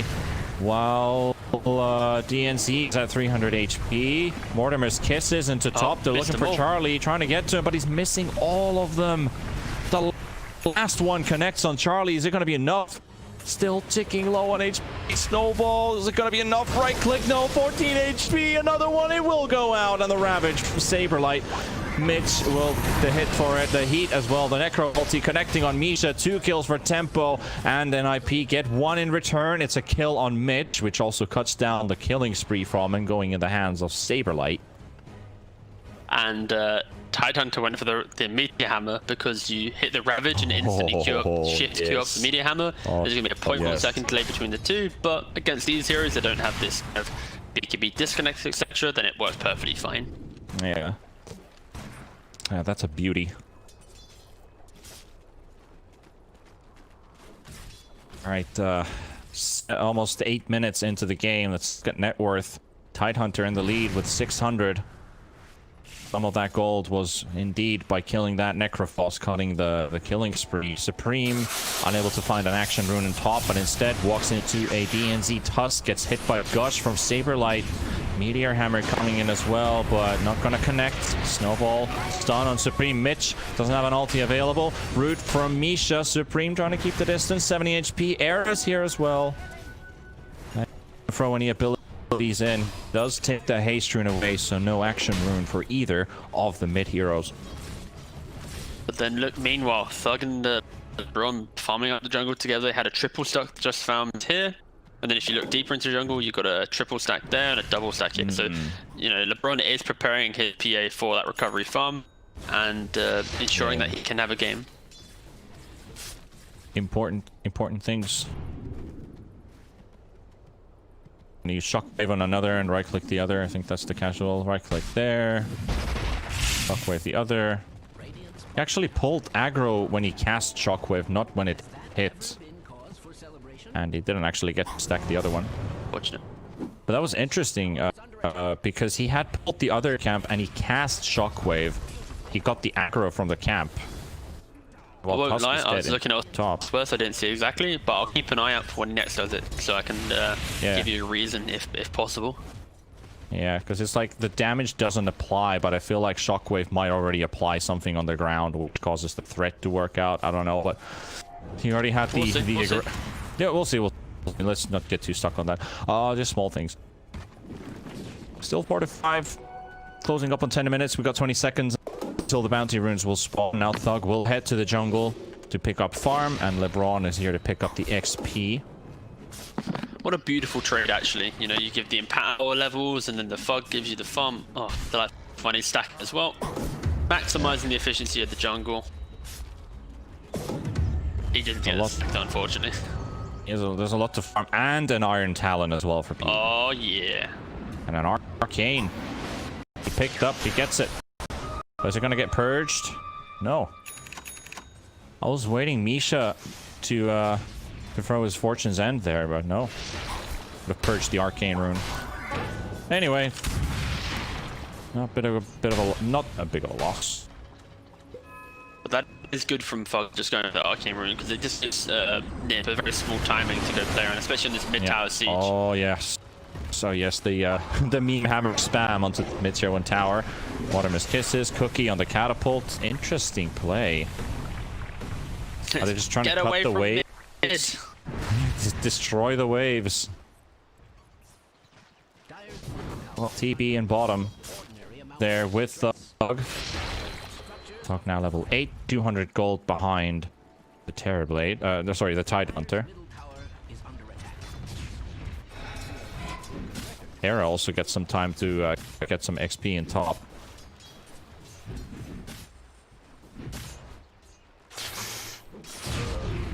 Have the Orchid now for Storm Spirit. It's gonna take him maybe another 6 minutes, 5-6 minutes, I guess.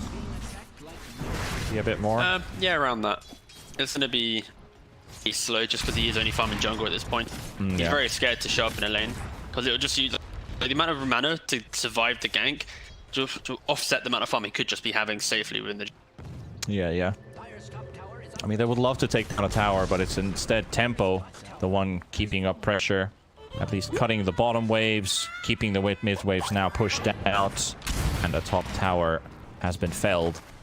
And Granny is 2 pieces away from Aghanim's. So we get the straight-up Ags rush with Brown Boots. And this is actually a good game to toss a Tusk in. Toss a Magnus in. Either one of those two is a great hero to throw in. A lot of vessels to throw in, and now they're going to smoke up and wrap on mid. They got the aggressive ward out from D and Z in the top side of the jungle, allowing for them to make later smoke plays. But the scan from Nip identifies that they're holding the high ground. They bring the numbers necessary to defend mid, and this is what the beauty of a Tidehunter is. You just park in front of the tower, and it's like, well, how do we take the tower now? The Ravage is here. Yep, and Noob is also smoked up. But that smoke now finally runs out, and they see exactly where Snap is. As he appears, there's also a warning sign that something is up. Mitch takes a decent amount of damage there from Saberlight's quick burst. Ravage available. Charlie, Metamorph is used. They want to commit fully for this tower. Here's the Meteor Hammer. The Tide Hammer. Cliff. Long Kisses. No. That's all the illusions instantly wiped out on the first hit, but they are using the MKs to keep these mid waves pushed out, but still, that's only one wave. That was the second. The ult set back. Yes, that was the second time. Yeah, because the reason is he can't get ravaged when he does it. If he stands close enough, he'll just get ravaged. But the theory is he needs to connect it on a hero, pressure the hero. Because he's so far back due to the ravage threat, he doesn't get to hit anyone because it's like they just walk away like one step and it's like, oh wait, we're already out of range of Mortimer Kisses, we're good to go. So in theory, could have been cool, but in reality, it requires your team to also, you know, initiate. But unfortunately for Tempo, their initiation is a snowballing Tusk or a no blink dagger position 5 Magnus. But now it's fucking up. They have the Deso on the PA. Deso on the PA and instead of Manta PA, sorry, Manta TB, we have a Sanjin Yasha TB coming in this game. I recognize that the RP stun duration needs to be reduced. He needs to build up an HP pool.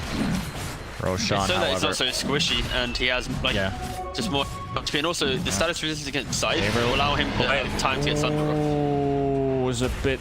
I think the Ravage would have maybe been a bit of a better idea, but it was a blind one. He was on in position though, so even if he ravages there, like his TB without meta. Yeah, I mean, he wouldn't have used it. Like, there's no vision. Vision for it. This next fight is going to have an 8 Ags on Snapfire with the gobble up, and then you have this Aegis PA. You could potentially just throw the PA in with no cares. It's going to be a very enjoyable fight if you're a Tempo fan, potentially, or it could just be a big throw. But yet to see.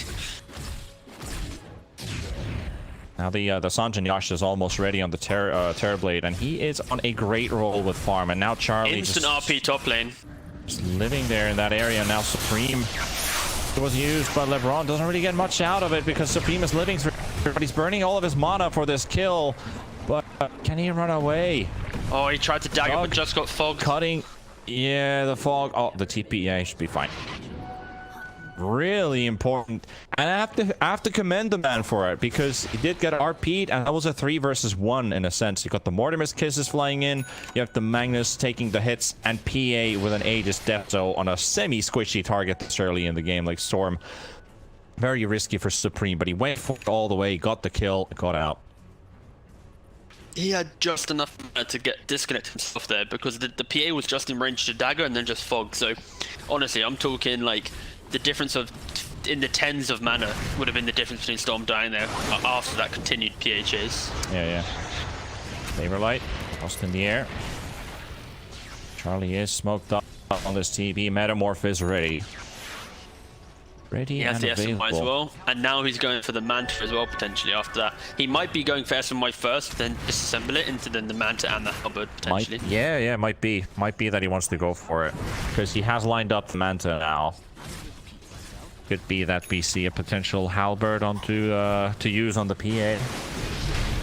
Well, on the left side, LeBron's been found, and so is the PA Thug with that Aegis, and Aegis is looking to go out first. Yes, it will. Meanwhile, DNZ coming in the back as well as Charlie, trying to get a bit of distance. Here's the Ravage. It's a beautiful one from Saberlight, because it lands on the entire Tempo team. They're able to take down the Terrorblade at least, and it is a 3 versus 4 fight as Misha comes in with a buyback, and look at that Thug. Can't get much out of this one. He is surrounded. And DNZ is also out. 4 heroes gone from Tempo. And NIP, they do lose the Terrorblade, but they get the most out of it. Yeah, oh no, and they're catching the Snapfire as well. They committed so much, and they started the fight quite beautifully with the Tusk blowing up the Oracle, forcing out the buyback. But unfortunately, the positioning of Tempo, the fact that there's PAs on the top side of the fight, you can't really save it after. And you're also running into such a scary lineup where Storm just zipping around doing whatever he wants. And yeah, fundamentally, this like, look at the Tide. Even though he's like a Meteor Hammer Tide, his Anchor Smash does a lot of damage right now. So he does. He is. He did slap. Slap, and now he's got that Blink Dagger as well, making that Ravage easier to land, or at least land it next to an enemy. Though he did get a really good one there. He was in the middle of the entire Tempo team pretty much, and was that like 4 or even 5 guys he actually hit with it. It did start off pretty awkward for Tempo as well, because they lost their Aegis on the north side of the stairs, like over here, when the rest of them were coming in from the south side to try and rescue, so they couldn't get there in time. Tempo smoked up though. Supreme goes for the Illusion Rune, the Snowball coming out. He's very low on mana, and the Gobble Up coming as well. LeBron lands in the middle of both of those heroes, and Supreme, he can't get back to the high ground, and Noob will take it, and it's a double kill for our Granny. Misha and Supreme both dead. A true that Gobble Up couldn't have landed better. It was just perfectly placed. Ooh. Dire's middle tower Well, that Already just has scanned happened. the Terrorblade as well. No TP for 20 seconds. So if they're quick on this, they could maybe chase out the Terrorblade. Instead, they're deciding to skip. No, they're not skipping the wave either. Are they going to chase him down? He has TP up in 7 seconds, so... Okay, they're deciding against it. Even though they use scan for it, they can't. Should be fine. They are moving towards this bot lane, but it's already out. Charlie is taking the time. There we see the remnants of man and the halberd to follow up. There So it stats is. resistance, the max stat resist build basically. If we see a satanic after all this, that RP is gonna last maximum 1 second. It's gonna be mitigated by quite a lot. I mean, you can't. They don't add up additively. I think it was multiplicatively or something. I don't even know the word for it, but it diminishes a bit in the between. However, a contest onto tempo. LeBron gets clipped. No, he doesn't actually get clipped. He's got RP available. He doesn't get it off, and LeBron is down. Supreme, the Meteor Hammer coming out as well, but it's not going to connect onto anybody else except DNZ. PK popped by Thug onto Saberlight. Saberlight very low on HP, and he's also taken out. Charlie, however, gets hit by the Necro ulti. The RP coming as well. He's not no Sunder. He's got no teammates. He doesn't have anything remaining. He just wants to right click, but he can't live through it. And Noob takes a triple kill onto NIP. And 2 buybacks this time coming in from Tempo. So 2 kills, 2 buybacks into 3 deaths from NIP. I really don't know. PA just got to hit the whole time through that fight, and Noob landing some very scary scatterblasts. Yeah, it was not only that, but it's the gobble up as well. Stun coming in, and you got to think about this Necro's impact. He walks into the fight. He kind of pumps out this hill the entire time, and then he just chocks the Siphon to Terrorblade. The Terrorblade's like, oh god, no. And in that time, you have this explosive damage coming out. They turn around, then they lock him down. And they only used Tusk and Magnus Buyback, the 2 supports. Yeah. Defensive Meteor Hammer onto his own tower, but Saberlight instantly initiated on Supreme coming in as well, trying to come to the rescue. DNT, half HP. Well, Kisses coming out as well. They're still going onto Chase, onto Thug. DNZ, Supreme on the high ground, chasing the Tusk. Tusk at 50 HP. He's still living for now. Charlie wants to get him. He wants to get something, but the BKB from PA running out as well. Misha gets taken down with a singular crit from PA, and they get DNZ in the way. Supreme, he's only got 500 mana left, and they want to keep the chase onto Thug. As Noob is there, LeBron is there. Saberlight looking for the Meteor Hammer. He's desperate for a single stun. Supreme comes in with a Vortex. Charlie in between of this team. And now we've got damage coming onto Era. Era is down. They will take Supreme down as well. So now it's Saberlight and Charlie. Just the 2 of these versus 4. Can they do it? He's got the Sunder available, but he needs to get it on the prime target, the PA, but he has to use it onto somebody, and it's going to be on to the Magnus. And a chase with the cookie onto Charlie. Charlie getting hit more and more. Then now mid trying to chase onto the high ground. Thug is still there as well. The Oracle ulti does come through just in time for Misha, who just respawned back to the front. The skewer back from LeBron. And LeBron just might be able to do it here for Tempo. And Charlie, 160 HP. He barely lives through it. Saberlight back in the fight with a cookie from Noob and Tempo. They are really looking strong here. They were initiated on by NIP, and that fight A turns into fight B. I don't even know how long they were able to sustain it, and when is either side going to start showing some cracks? I was waiting for that TB ulti to come through. He wanted to hit the PA with it and turn the fight from there, but he was forced to use it on somebody else. An instant jump from PA, and still that skewer from LeBron so close. And it's so close to get them more kills, but man. But it's all based around this beautiful vision from Tempo, and like they enter a fight, and look at this ward that they place. It allows that PA to instantly jump onto the Oracle, blow him up, and then not only that, you have this Magnus who's been thrown in, allowed to get these beautiful skewers. Tempo smoke. Kind of sit. Not even RPs. He didn't even use RP that fight. We're gonna get the fight C. We're gonna get the fight C really here, because they're gonna go in Misha, and Misha, who only just respawned in the previous fight to come back to help his teammates, is instantly blown up as the first target. Supreme is inside the camp. LeBron trying to get the shockwave connection. Doesn't quite land, but the gobble up. It doesn't go onto the spot though. Could have been good. Could have been good, but again, it's this constant aggression that they can now play around, because it's basically a full-on skirmish lineup. And if they ever waste Meta, if they ever waste Rabbit, they're going to be in such a difficult position. Their job right now, if you're Nip, is to try and group up and find this pickup. But it's so hard to, because BKB on Snapfire, BKB on PA, and Necro with the Yules, the plate mail, the mech, it's like they're so tanky, and it's basically these enablers plus TB, and TB just is not fight ready because he had to go for this very defensive Manta Halberd build. He's like 2 items away from being strong enough to just stand there and right click. Stand and fight. Stand and fight. Thug looking good in this game, 2-1-6. It's easy for him to play around his team now because it feels like they have found that that harmony.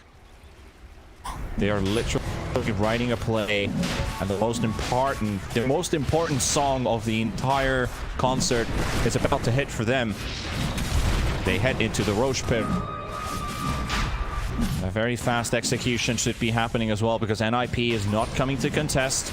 Aegis and Cheese, the dire scan does come through, but Thug picks up the Aegis. There's the toss, the gobble up, and LeBron pushes Charlie. Charlie, no BKB in the middle of the faces of all of Tempo's heroes, and Charlie does get saved for now, but Misha is out. The Oracle ulti with the Sunder from TB, and there's the RP, and Charlie is dead because the Sunder doesn't really count as healing. He sundered himself while Oracle ulted. He was at half HP, so basically he still has half HP when that Oracle ulti ends, and then plus the damage and the healing that's happened. That Sunder effect it doesn't do anything.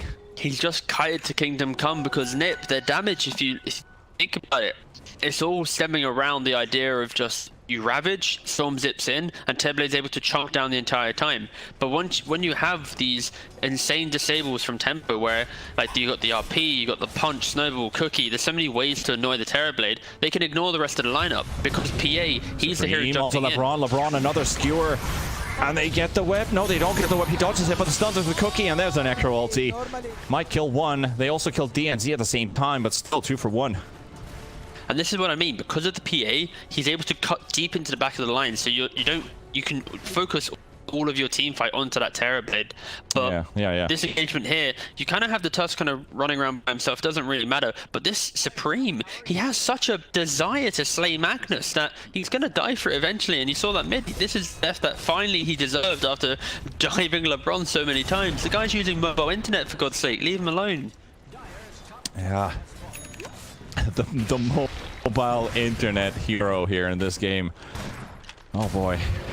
I honestly don't know if my neighbors are pissed off at me right now, because I can hear some very angry drilling on the wall. Oh no. So I'm not sure if this is caused by me or just by them, but we'll keep on carrying on. We still got 2 best-of-3 series as well here. Got a long day ahead of us. 11,000 gold lead here for Tempo now against NIP. And it's not looking too strong for them. And now the lines are being drawn by LeBron. You know, they want to push out bot, go in for the big fight. This is the last 2 outer towers remaining. They need to get into this fortified position, this Tricam pair, get the Ronin position out, and force Nip to feel like they're in a terrible position where they can't really farm. See how Charlie's farming right now on his bottom side of the map. He's sending out his illusions, hiding deep in the tree line. This is the best he can do right now, because as soon as he shows, he normally gets ran at, TPing back defensively. Meanwhile, the rest of NIP finally moving out of their base, getting a chance to quickly D-ward, take some control over the topside jungle. The army of illusions appears from the trees. Kill them. Clear them quickly. Rubik working on a blink dagger now. I like the EA in the game, people wanting to build ghost scepters. Rubik's got one. Oracle wants to get, you want to have Aether Lens just to have a bit of extra reach on your ult. He's gonna have Abyssal very soon on this this PA as well. Yeah. Very scary stuff. The tower down. Aegis still for 1.5 more minutes.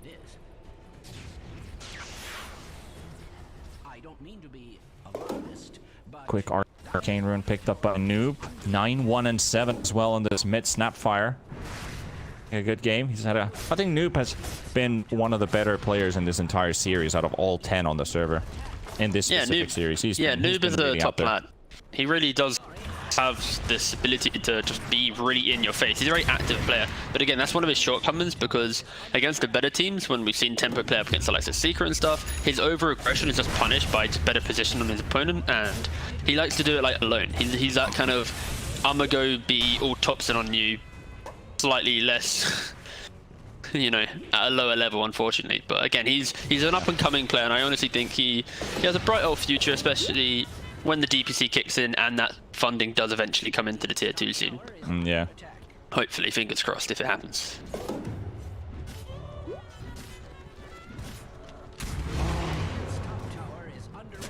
PA now with the Abyssal Blade, ready to make a jump on whoever Dire he wants. Scan. Currently Right blurred on top up. of him. He sees the Storm farming. It does, and also the Radiant Scan. That was a Wait, the vicious Dire jump. Scan on the Radiant, actually, but now Thug, chance to blow up the Aegis, but doesn't quite get the job done. Very close to it, though. And there we go. The Aegis expires, actually, even, so I think that would have been... That could have been disastrous if they actually killed the PA as the Aegis was expiring while they were fighting, but they needed a few more seconds. You can see he just wanted to make a play. It was like, I'm gonna jump anyone, and it's like the tide. Like, I don't. Fine, I'll jump the tide. I don't want to, because that is the recipe for disaster. If you ever want to lose a game, you jump a tide as a PA. Closing up the 30-minute marker, and NIP, they are being choked inside their base. Tempo has they have full map control. They can control the runes, the bounties, the action runes, and most importantly, Roche control is theirs as well. NIP now with daytime, I think they're a bit more comfortable walking outside of their base. A little bit of extra vision for themselves. Still, it doesn't change the fact that they are in a rough spot. And the Magnus actually decided to go for the Vlads because he realized with the gobble up he doesn't need that blink, so he's just going for that enabling itemization. Tempo as well, just sweeping through the map, clearing out. They have this triangle control, and they're throwing the gobble up. Oh, Storm dodged it. They were almost on point with both abilities, but Supreme is aware. I also love the fact that confidence that Noob had there. He gobbled up and instantly used Mortimer Kisses. Sure, he had an arcane rune, but it's like, if we hit that, he's going to die there. So we have to layer it perfectly to maximize the damage. A lot of confidence, but they actually had the vision there the entire time. The scouting out the ward. Yeah, and this is why Supreme was able to make that dodge, because of this lingering vision from the Dire side. Yeah, it's like this entire triangle area is just a no-go zone. They suspect that Tempo's probably around this bottom side area as well, and that vision does help them out a bit, but their wards are being taken away. They have the top side wards that they got to place when all these plays were happening towards in the bottom lane. Supreme cutting the waves all the way towards this 2-2 tower, forcing Tempo back, so he is making some important plays. Cuts And another NIP are wave, doing a really teleport good job at keeping the game going through. They are. Skipping the waves. We've got Storm playing bot, Terrorblade pumping out these illusions. And I think that is the saving grace for NIP, is Tempo. Their ability to deal with illusions, it is pretty hard, because their early nuke damage, it gets harder and harder when this Terrorblade gets tankier. And with Manta Halberd, his illusions are a little bit tanky. So it's going to be difficult, I think, for Tempo to cleanly want it in the game, outside of NIP just running blindly into them, or a big Roshan fight. I don't know, but they're smoked up here in this high ground spot. DNC on the low ground. LeBron coming in as well, going to pipe pop. Then he gets instantly orchided up, and he will take the fight, then find the kill on that. And the Raps coming in as well in the backline. It would jump straight onto DNC, but it doesn't quite land onto Mitch, and PA is not even there. DNC, 200 HP remaining, finally gets blown up. Roshan, 2 minutes. LeBron on the left side on the low ground. He just bought back. DNC also buys back, knowing the importance NIP are of actually this. so damn lucky, because it's a great engagement, the fact they picked a forced double support buyback, but the reason why they're lucky is Roshan spawns in 2 minutes. Meta will be back up in 2 minutes. So this meta isn't going to be instantly punished from Tempo able to go straight to Roshan. Doug has DD. If only he had that DD with his team just a moment ago.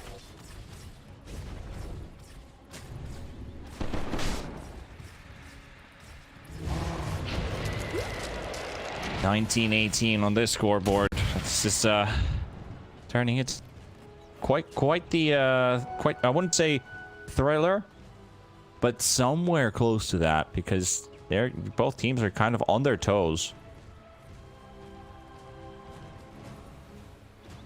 That last fight could have been quite the something. I just think, but if the PA was there, but then you know that, well, he wasn't there, so that was the result.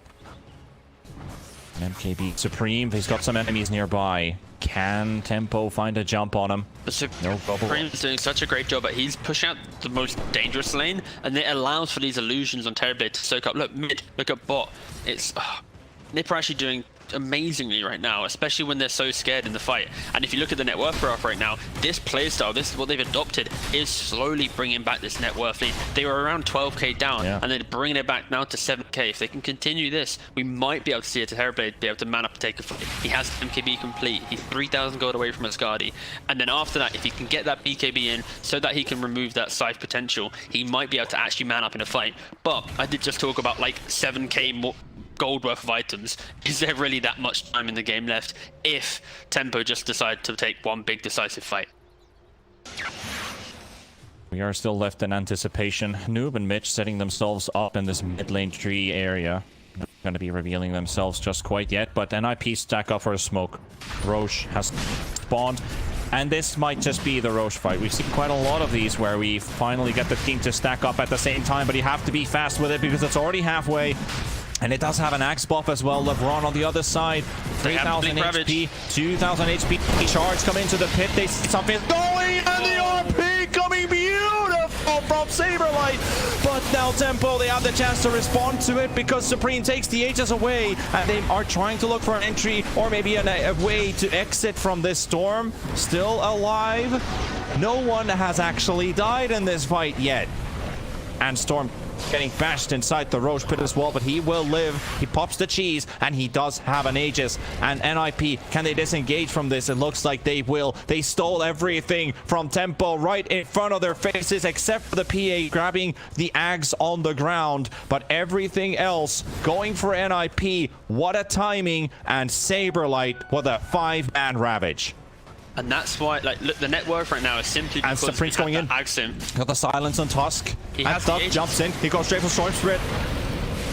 There's a couple of coming in as well. DNT on 2, and Era is in trouble. He gets controlled by the Tusk. He's in trouble. Tusk is also taking a lot of damage and will go down. That's one hero down. Mitch is also falling. Got the Yules up into the air, but the rest of Tempo can't go. They're just watching on the sidelines. What's happened? RP play though. Now lands onto the Tidehunter. PA throws in one dagger on Supreme, but they're running away. Thug and Noob are like, nope. We have to get out of here. We have to get out of here.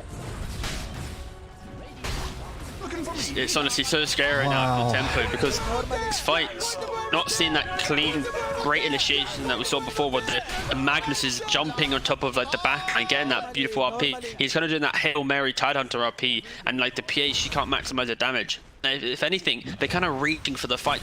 They're looking into that fog, hoping to see that. And I don't know, I'm just seeing Tempo just kind of falling apart in their fight construct, and Nip really just playing beautifully around the timings of Roche and the positioning, and they are just, we're not seeing Misha get picked up at the start of the fight. That is probably one of the key things. This mid-tier 2 tower will go down to Charlie. Chews down the tower. Also got his money for the Scotty, wants to keep his buyback up. NIP fighting. Being 10,000 gold behind doesn't really matter much to them. The graph went up, and then the graph is starting slowly to go down again. Oh, what a game, T-Governor. Yeah, it really is in the balance, because it's one of those games where Tempo, if they can play positionally well, then they should be able to take it. But fundamentally, Nip has this lineup where they can play on the defense. They are using this Ravage now really well, and they are playing on their timings a lot better. Charlie has got through the gap where he had just no damage with the Manta Halberd. He's now got MKB, he's now got Skadi. He can just frontline, so honestly, this fight is going to be so scary.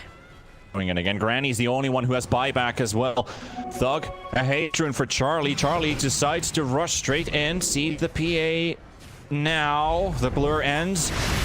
and goes straight for the PA. The jump from Supreme and Thug in trouble. The R-Ravage comes in from Saberlight. 2 heroes gone, 3 gone from Tempo, and NIP might have just done it with that. They might have just done it and broken the spine of Tempo. They've been on the receiving end for who knows. And now they can just march straight for the throne because there's no buybacks. Do they know about it? Supreme with an aggressive jump on the backline. DNZ is the target. Noob will gobble him up, and he'll have to spit that Tusk out eventually, and they will with the creeps inside the base. The tier 3 tower falling, but the glyph will be popped. 20 seconds for RP Magnus, 55 for the PA. NIP might not even actually end this game, because if they have a hunch that they might have buybacks, this Magnus respawn might be a warning sign. For the end? Oh no, okay, that's pinging it. I honestly thought that was someone nip pinging for it.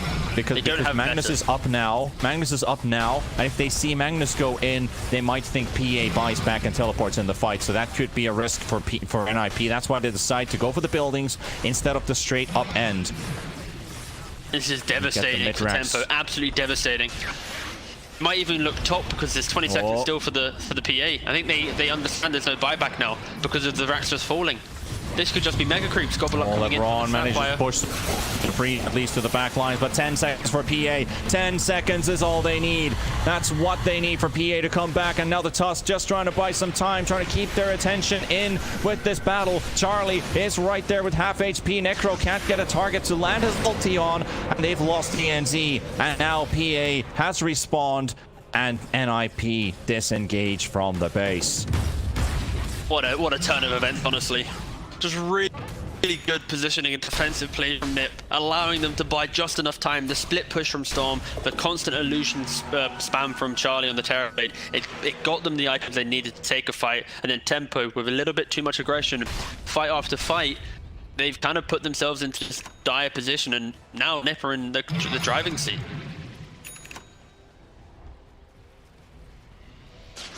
Era Rubik. 1 day. 2 days of Era Rubik, and it feels like feels like nobody else has played the Rubik the way he does. You saw him yesterday, we watched him play today, and he's just on a completely different level.